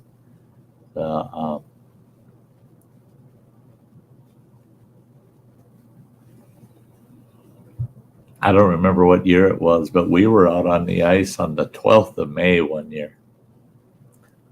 And it was stupid being out there. It was stupid. We fished for about 6 hours or so. And when we came in, the ice had come out from the shoreline. We didn't realize it. The wind had actually moved the ice away from the shoreline. And we were fortunate. Because the wind had changed. And we sat on the ice about 150, 200 yards from the edge of it. And the ice was out about 50 feet from the shoreline. And you could tell we were watching the ice is going back in. And as soon as that ice seemed to stop, there was like maybe 2 or 3 feet of water along the edge. We just stood on it and went flying across that ice and hit that beach. Got ourselves up on dry ground. That was our last day of going out on the ice. In fact, the following day, we had a couple of guys that they went out with ATVs pulling ice shacks. And now had to go out to rescue them. And the fire department had to go out there with the wind sled, retrieve them.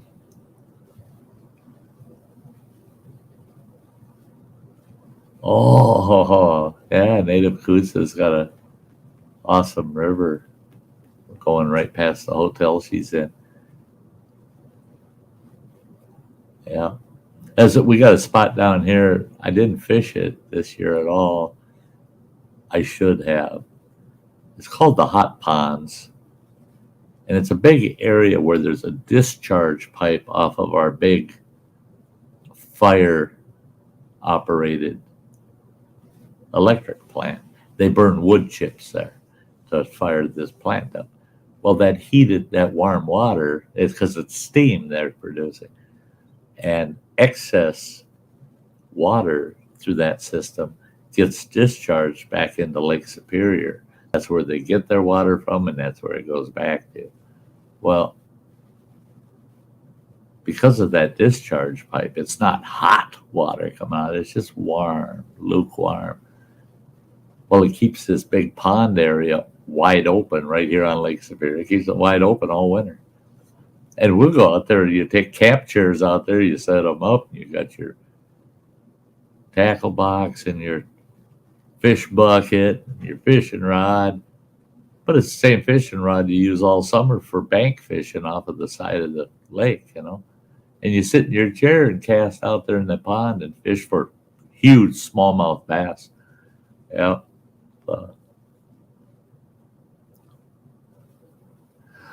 What are my 3 favorite lakes to camp? Boy, oh boy.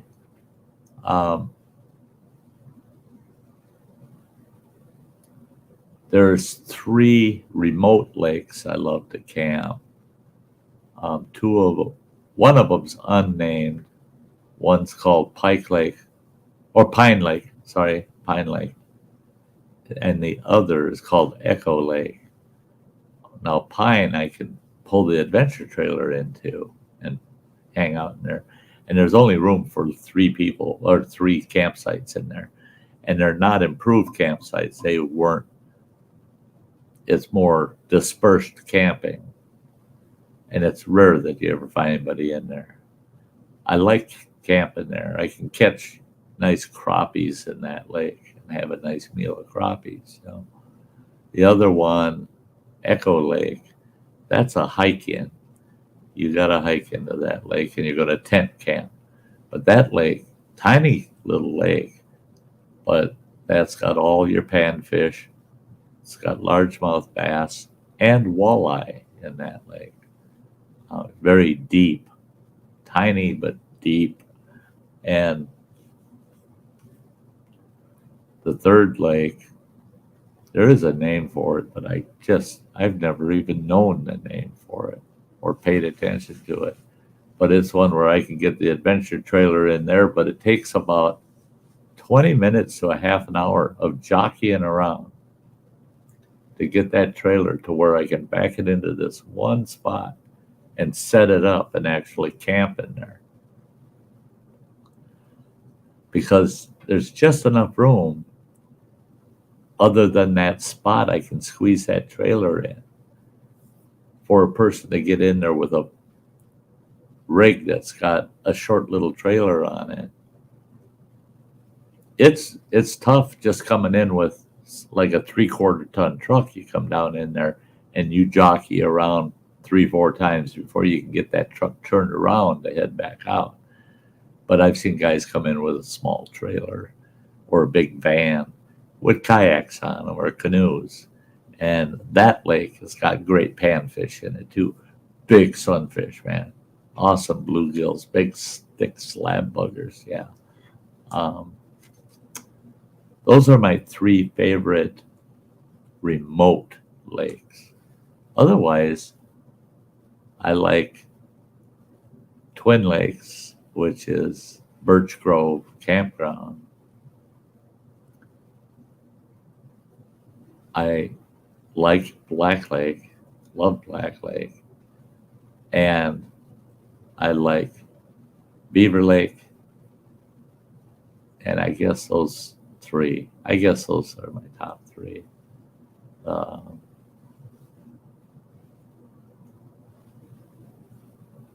Yeah, David. That Pine Lake, I like that area.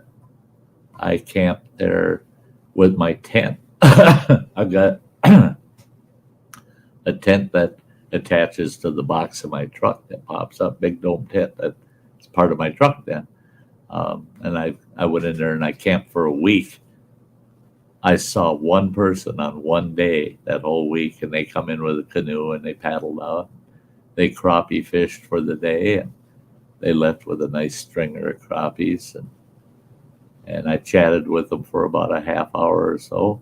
And that was the only person I ever saw that whole week out at Pine Lake. And it's awesome for paddling, and I take the kayak out there and paddle the main lake, and there's this tiny little channel you can go through, and you come into this pond that's totally surrounded by thick forest right up to the pond. And you can catch some nice sunfish in that pond. And yeah, but it is low key. It is low key.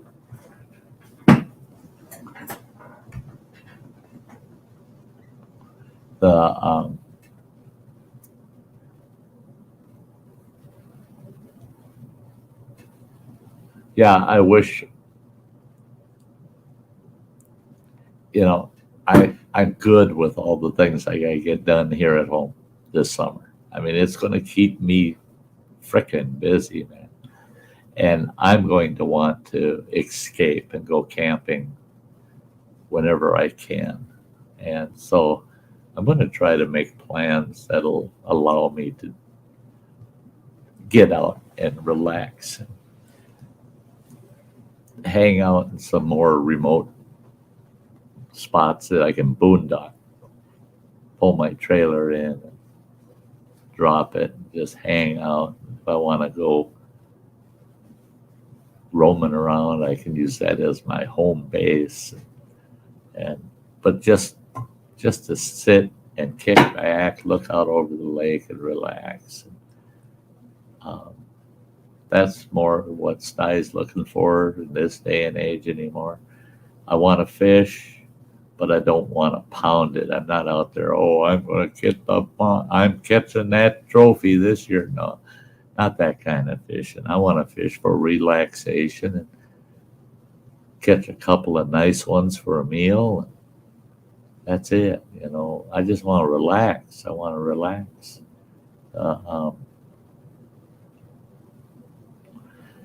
And with the work I'm going to put in here at the home place this summer, that's pretty much so all I'll be wanting to do at all anyway. I get out there and just crash and just relax, because the work involved with what I got to do this year is just insane. Justin, catfish hunter. There is a little river by Fifield, Wisconsin, that I might visit this summer. I haven't fished it in about 3 years, 4 years maybe. And it's a great river to fish. I can catch walleyes in there and some awesome catfish. They got great channel cats there. I wouldn't mind going there and spending a whole day fishing. And I come home, have a catfish dinner and some walleye fillets to throw in the freezer for a later meal. Yeah, sitting here talking about that. Here we are.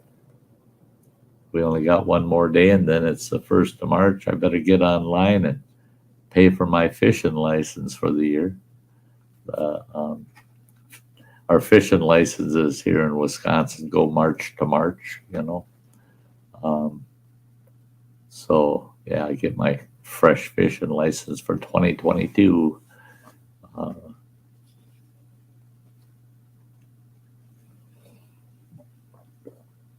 Some of them river cats along the Mississippi. It's like you hook into a deadhead and you're just like you're dragging an old dead tree out of the river. Hey, Mark, John, Larson. That's great to see you stopping in, brother. Hey, awesome. The Ben's asking if I ice fish any. I don't anymore. I don't anymore. I used to. I used to ice fish a lot. I had all the best gear, man. I had an awesome igloo shelter. Well, for years I used a teepee, and those poles, I went out in the forest and cut all my own poles. That teepee, when it was set up, was huge. It was 16 foot across at the base. And we'd get four guys. We'd punch, 4 to 6 holes in that teepee. But I got rid of the teepee and I got a really nice igloo shack that was on a sled. I could pull it behind a snowmobile, or I could pick it up, slide that bugger in the box of my truck, take it out. When I folded that puppy out, man, that was sweet. It was great for two guys. It was just big enough for two guys. Set my heater up, turn the radio on, kick back and fish all damn day. Yeah. I used to love my ice fishing, man. I don't anymore. I just don't. Well, for one thing, I don't like driving my rig out on the ice anymore. If anything goes bad, that's one thing a lot of people don't realize here on Lake Superior. If you go through the ice with your vehicle, if you can get someone to tug it out and get it back on the surface and get it off the ice before anybody sees it, you might be okay. But the minute someone sees that vehicle in the water,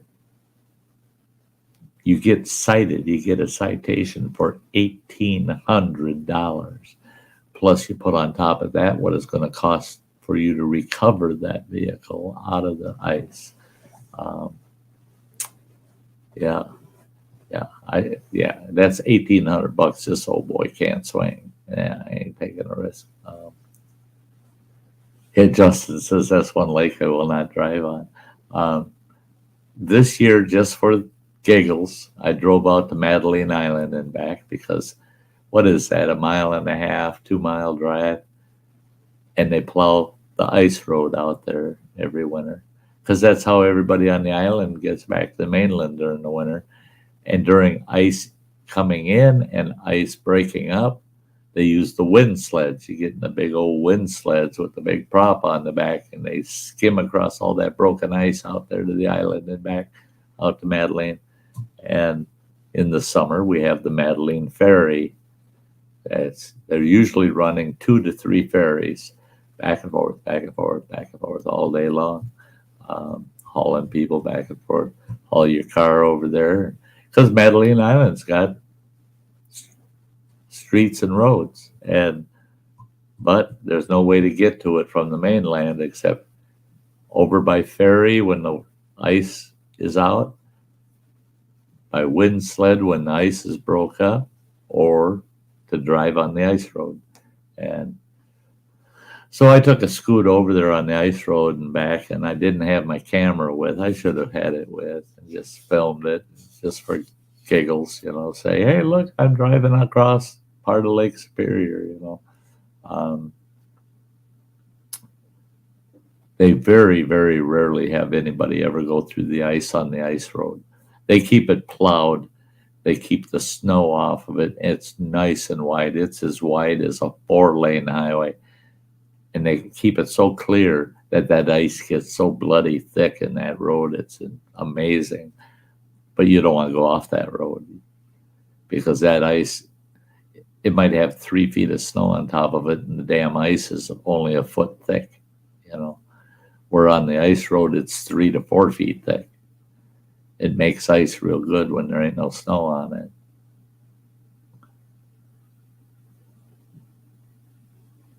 Too much pressure on the lakes where you're at for ice fishing? Yeah. I know where I was born and raised down by Minneapolis. We used to ice fish Lake Minnetonka. Oh my God, all the time. And you had little shanty towns that would set up, ice fishermen. They'd all kind of They knew the hot spots. You ended up with, anywhere from 10 to 30 maybe ice shanties. Now you go down there and you look, and those lakes are just covered with ice shanties. I mean, it's just packed. It's just, and I think back when I was a kid and teenager, we used to love fishing that lake. Used to love fishing there. I wouldn't fish it today. No, you couldn't convince me to.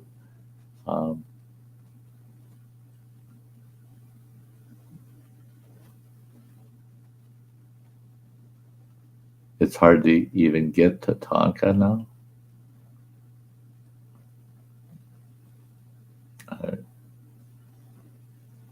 Yeah.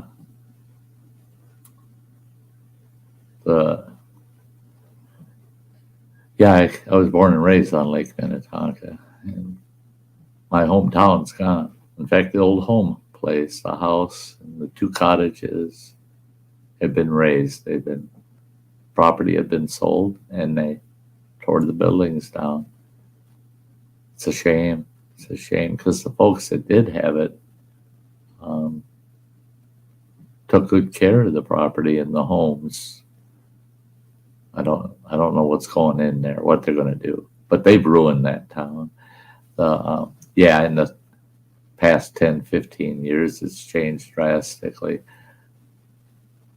And the thing is over the past 10, 15 years, it appears to have changed drastically. But I'll tell you, compared to the 1960s and the early 70s, it's not even, there's nothing left in my mind. It's all destroyed. It's all rich people. My hometown, it's all big multi-story condominiums and a hotel and these big clubs and stuff, and they're all high rises. We never saw anything. I don't even think we had a 3-story structure in town all the years I lived in it. I think a 2.5 story house was about the tallest building we had. City Hall was pretty much so one of the tallest buildings, and that's only the equivalent of a 2.5 story building.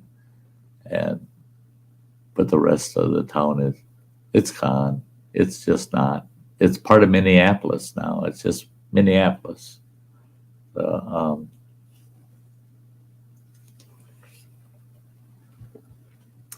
And we owned 2.5 acres, and we had a perpetual, for as long as we lived,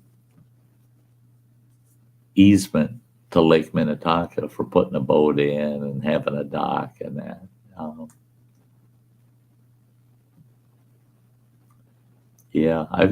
I've got some pictures of where I grew up from the 60s, and yeah. The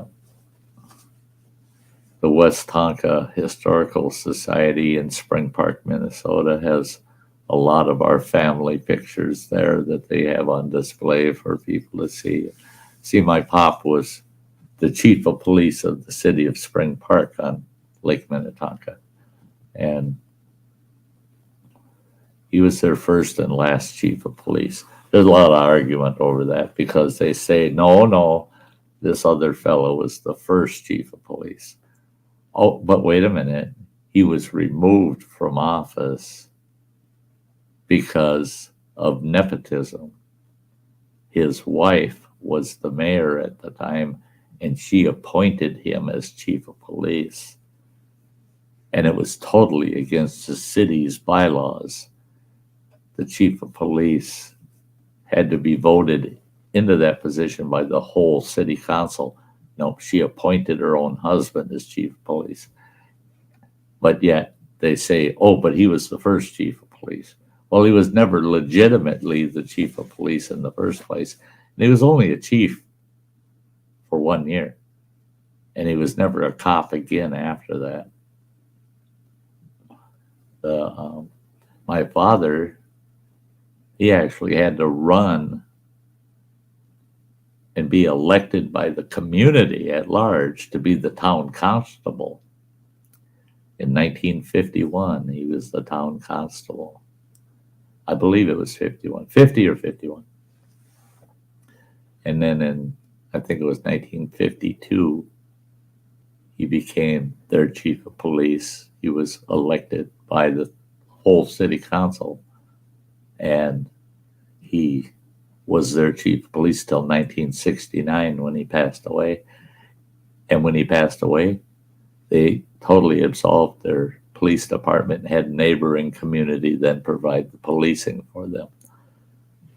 They said, no, we're not going to even try to replace them. We're just going to shut down the police department and we'll contract to have the neighboring community do our policing. That's when that town really started to change. Yeah. Yeah, Spring Park, Minnesota was once a very famous place. The Del Otero Hotel. All the big money in the world wanted to go to the Del Otero on Lake Minnetonka. And they would go from Wayzata, Minnesota, across that lake through all the bays around the Spring Park Bay, and they come in right up to the hotel and go into the hotel. And they rode on the Del Otero steam ship or steamboat. It wasn't a ship, it sat on the lake. And that big steamboat could handle up to 300 passengers on it. It was awesome. Big, huge hotel on the lakefront. Yeah. Native Kutsa. Crazy. My dad was the chief of police where I grew up, LOL.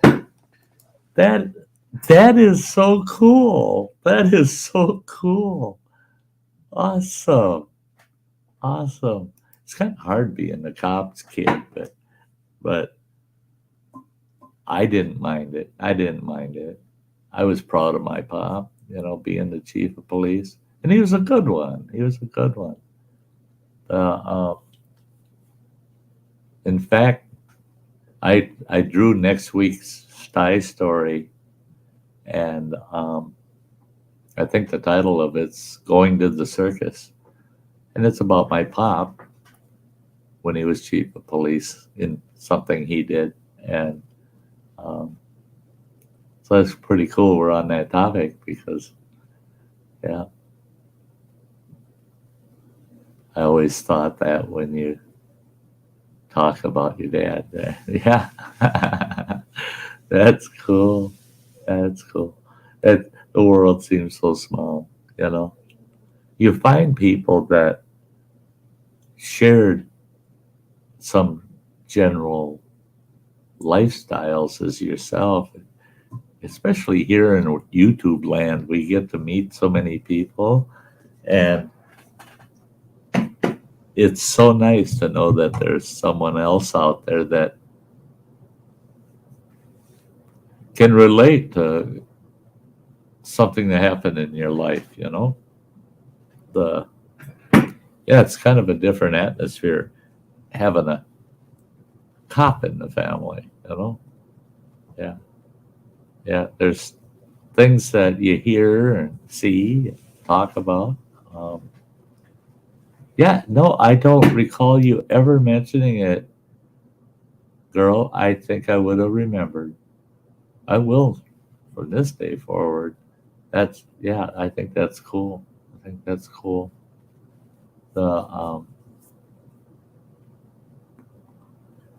Not an easy job being the chief of police of a small town, small community. A lot of stress goes with that position. Yeah. Takes a special kind of person. My mother told me, don't you ever go into law enforcement. I don't want you to turn out like your father and get stuck in law enforcement. Put all those years into your life and all of the worry and all of the stress and everything. And I got involved with law enforcement for a short while, but I was smart.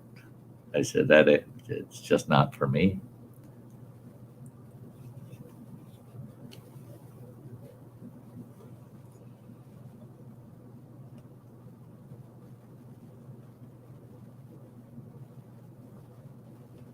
Yeah, Justin. See, that's the way in our community it was. Yeah, good old boy type, chief of police and deputies, easygoing till you pushed it too far.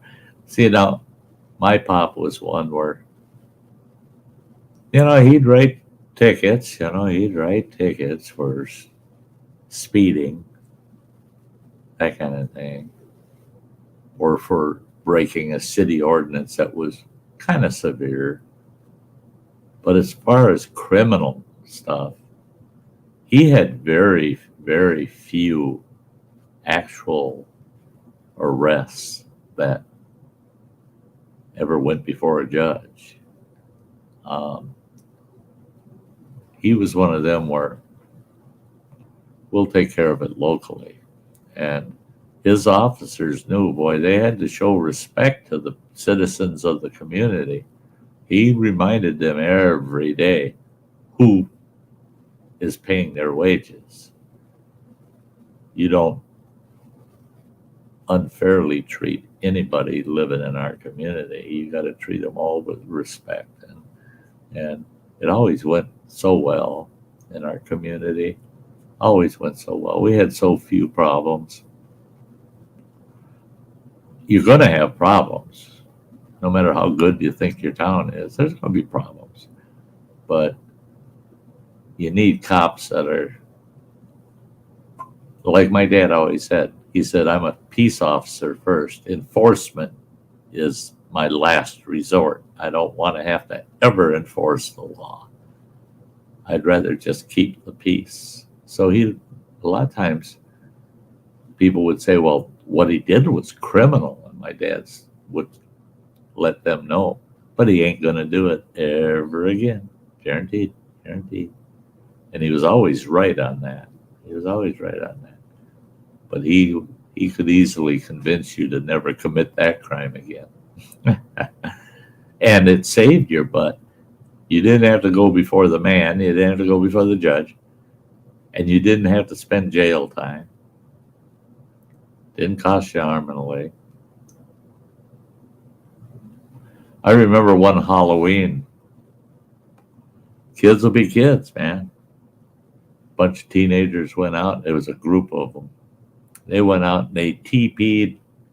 They must have thrown 100 rolls of toilet paper in the trees around the couple of the neighborhoods in town. They egged one of the little shops in town, threw eggs all over the front of it, and then they wrote graffiti on the grocery store glass windows all over, nasty stuff. And I'll never forget, day after Halloween, it was the school day the day after. My pop, breakfast that morning, he says, well, he says to me, he says, well, I might see you at your school. I said, oh, really? He says, I'm not sure if anybody at your school's on my list or not, but you might see me at the school. Well, there was only one person at my school on the list. That school calls all of us students to the auditorium. We all go to the auditorium. And there are glass windows, big windows along the one side. And outside, you see my dad's squad car pull up. And there's a school bus following them. And you can tell that school bus has got a bunch of kids in it. And it stops, and he walks in, addresses all the students about showing respect to their town and what you can and can't get away with. And then he picked this one individual out of that whole school and said, that kid knew, he knew You can see it all over him. He goes, yes, sir. Gets up, walks up there, and he goes, you're coming with me for the day. They drove around to anything that had been vandalized in town, and all those kids had been seen by people in town, and they had called it in, said this kid did this group of kids did that. Who were they? And they gave them the names. The old man went, gathered all those kids up, and they spent the rest of the day washing all that graffiti off, washing all the eggs off that building. If a car got egged, they had to go wash that car. They had to go, and they had these big long poles that they were using to get all the toilet paper out of the trees. He made them clean it all up. There was no sign of any of that at the end of the school day when we went home. It was pretty awesome. It was pretty, and we didn't have it go. You might have one yard TP'd the next Halloween, not the whole dang town like those guys did, and it was cool. It was cool. And that's it, Justin. You do it once, they're going to set you straight, and if you don't stay straight, now they're going to come down hard on you. Right? Exactly. Native Goods. So my niece wants to party tomorrow night. Oh my God. Great. Well, you party hardy, girl, but stay safe, okay? Yeah. Party hardy. Party hardy. Yeah.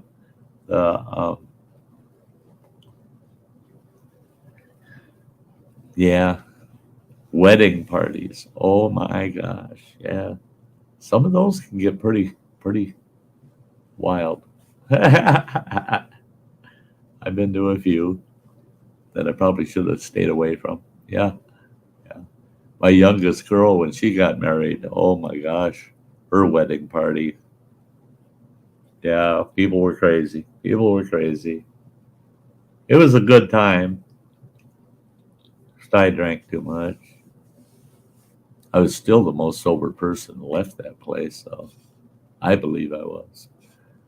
The outdrinker, new hubby, and my two brother-in-laws drank them all under the table. Those guys all had to be carried or drug out of the place. Yeah.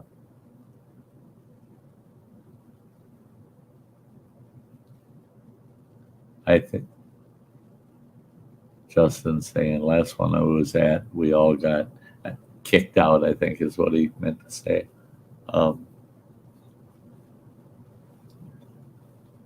Yeah.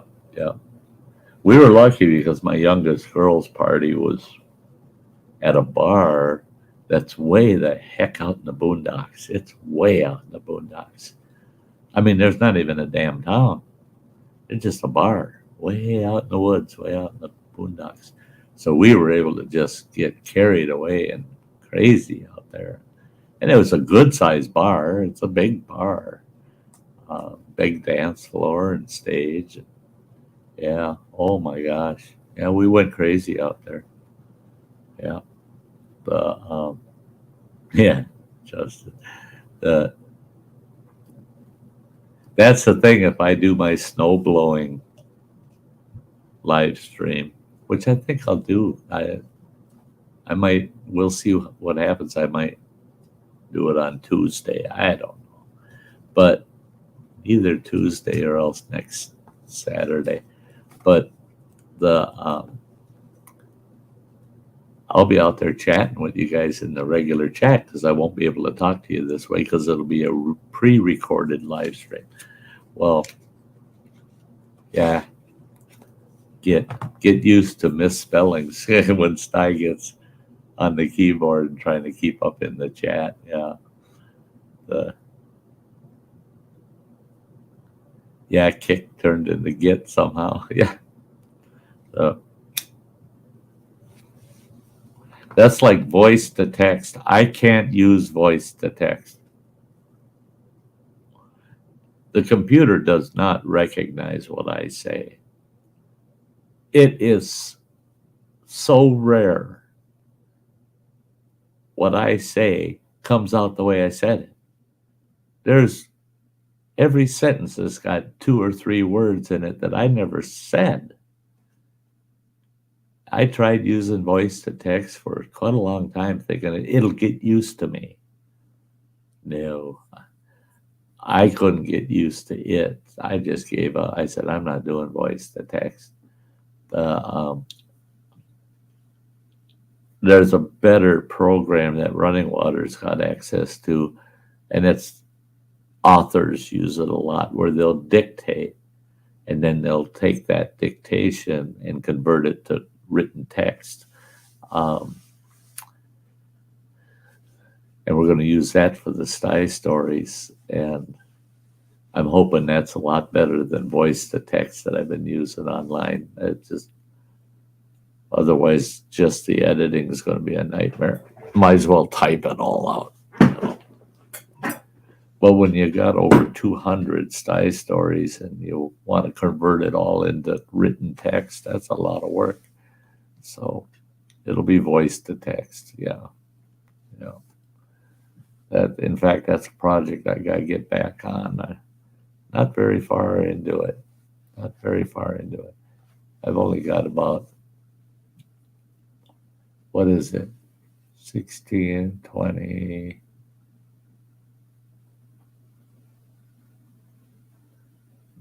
Yeah, I'm only 20 Sty stories into it. But I'm taking all of my Sty stories that I've posted and re-editing and cutting them right down to the just purely Sty story. It's like tonight's Sty story. I will cut that piece out. This whole stream gets downloaded in the morning, and then I cut that little Sty story out of it, and that gets saved and edited, cleaned up, and gets put into a chapter. And all the Sty stories are being done volume. Each volume has 6 chapters, and each chapter has 4 Sty stories in it. So,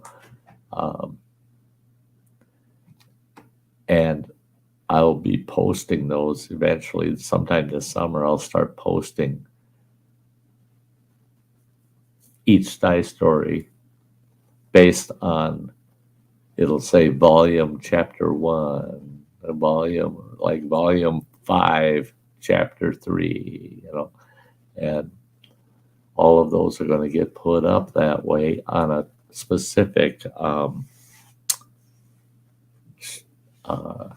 playlist, so that if somebody wants to hear nothing but pure Sty stories, they can go to that playlist and just play Sty stories.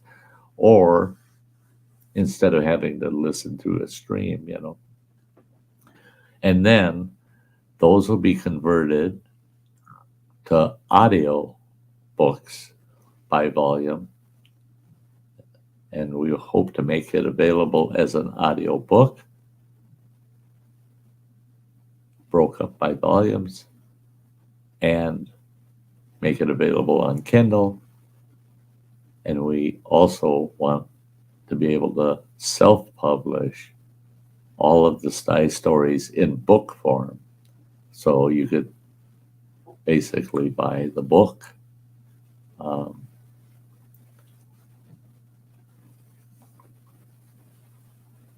Got Bulldog beer right now to relax with. Holy cow, by myself. They are at a different motel. I just want to relax. Been up since 10 p.m. last night. Yeah, you're doing the right thing there, girl. You're just taking care of yourself. I like hearing that. I like, yeah. And if they're going to party tomorrow night, yeah, take it easy tonight, and then go ahead and have at it tomorrow night. That's one of the problems when you're doing a wedding party of any sort, or you're doing a wedding, and it's not where you live, where you can go home, do your thing, whatever. You have to travel, and you stay at a motel somewhere or hotel, and oh man, some people, they want to party from the time they get there until they're on their way back home, traveling back home. And those are the ones where my trip home just about would kill me because I'd be so damn hungover. I just can't drink to speak of anymore. I'm a sipper, I'm a slow sipper. It's tough for me. I can drink maybe a beer casually. Hard drinks, I can drink 2 or 3 of those, but I'm sipping them. I'm not hammering them. I can't hammer them anymore.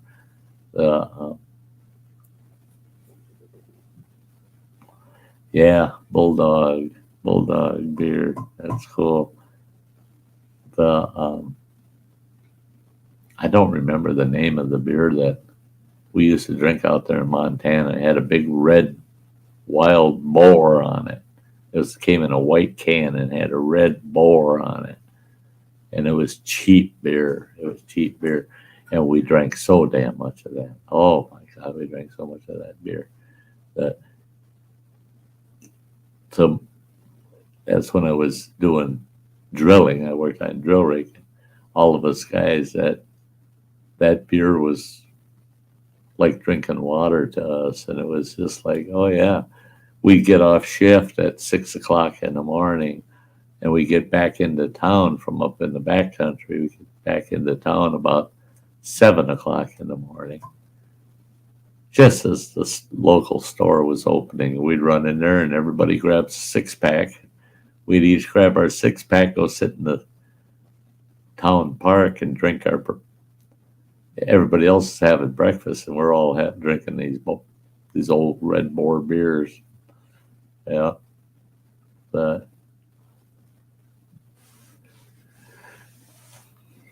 Yeah.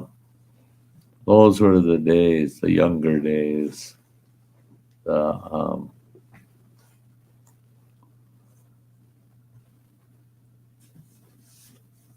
Yeah. Well, guys, we've been going for 2.5 hours. I think we're going to have to be wrapping it up. The old pull tab tops. Yeah. Shit, yes. Yeah. You know what I miss about those old pull tab tops? Is all of the chains we used to make with them. An old girlfriend of mine, she made these great, hey, it's a hippie thing. She made all these chains out of them, and then she interconnected those chains, and they hung in the doorway. They're like a curtain that you could see through, but it was all pull tabs. It's all pull tabs. Find many of them on the riverbank. That's the one thing I didn't like about them. I cut my feet several times on them. All over the beach and all over the riverbanks. Yeah. Okay, guys, we're gonna call it a night, and I want you all to know, love you, and I want to thank you for being here tonight. It was a fun Sty Story Sunday. Loved it.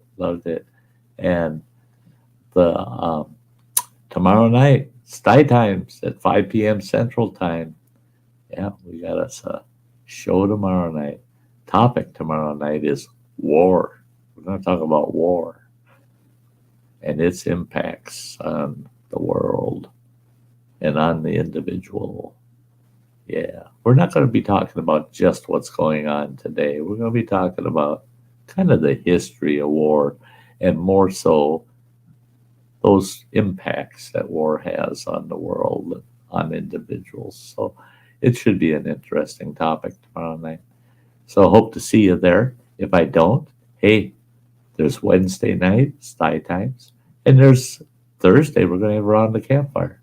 So I want you all to take care of yourselves, stay safe out there, and always remember, Sty loves you, and I'll see you again very soon. So I'm going to grab this pretty girl out of the corner, out on the porch, and I'm going to do the jig on the way out. And I'll see you all again very soon. Good night. Bye-bye.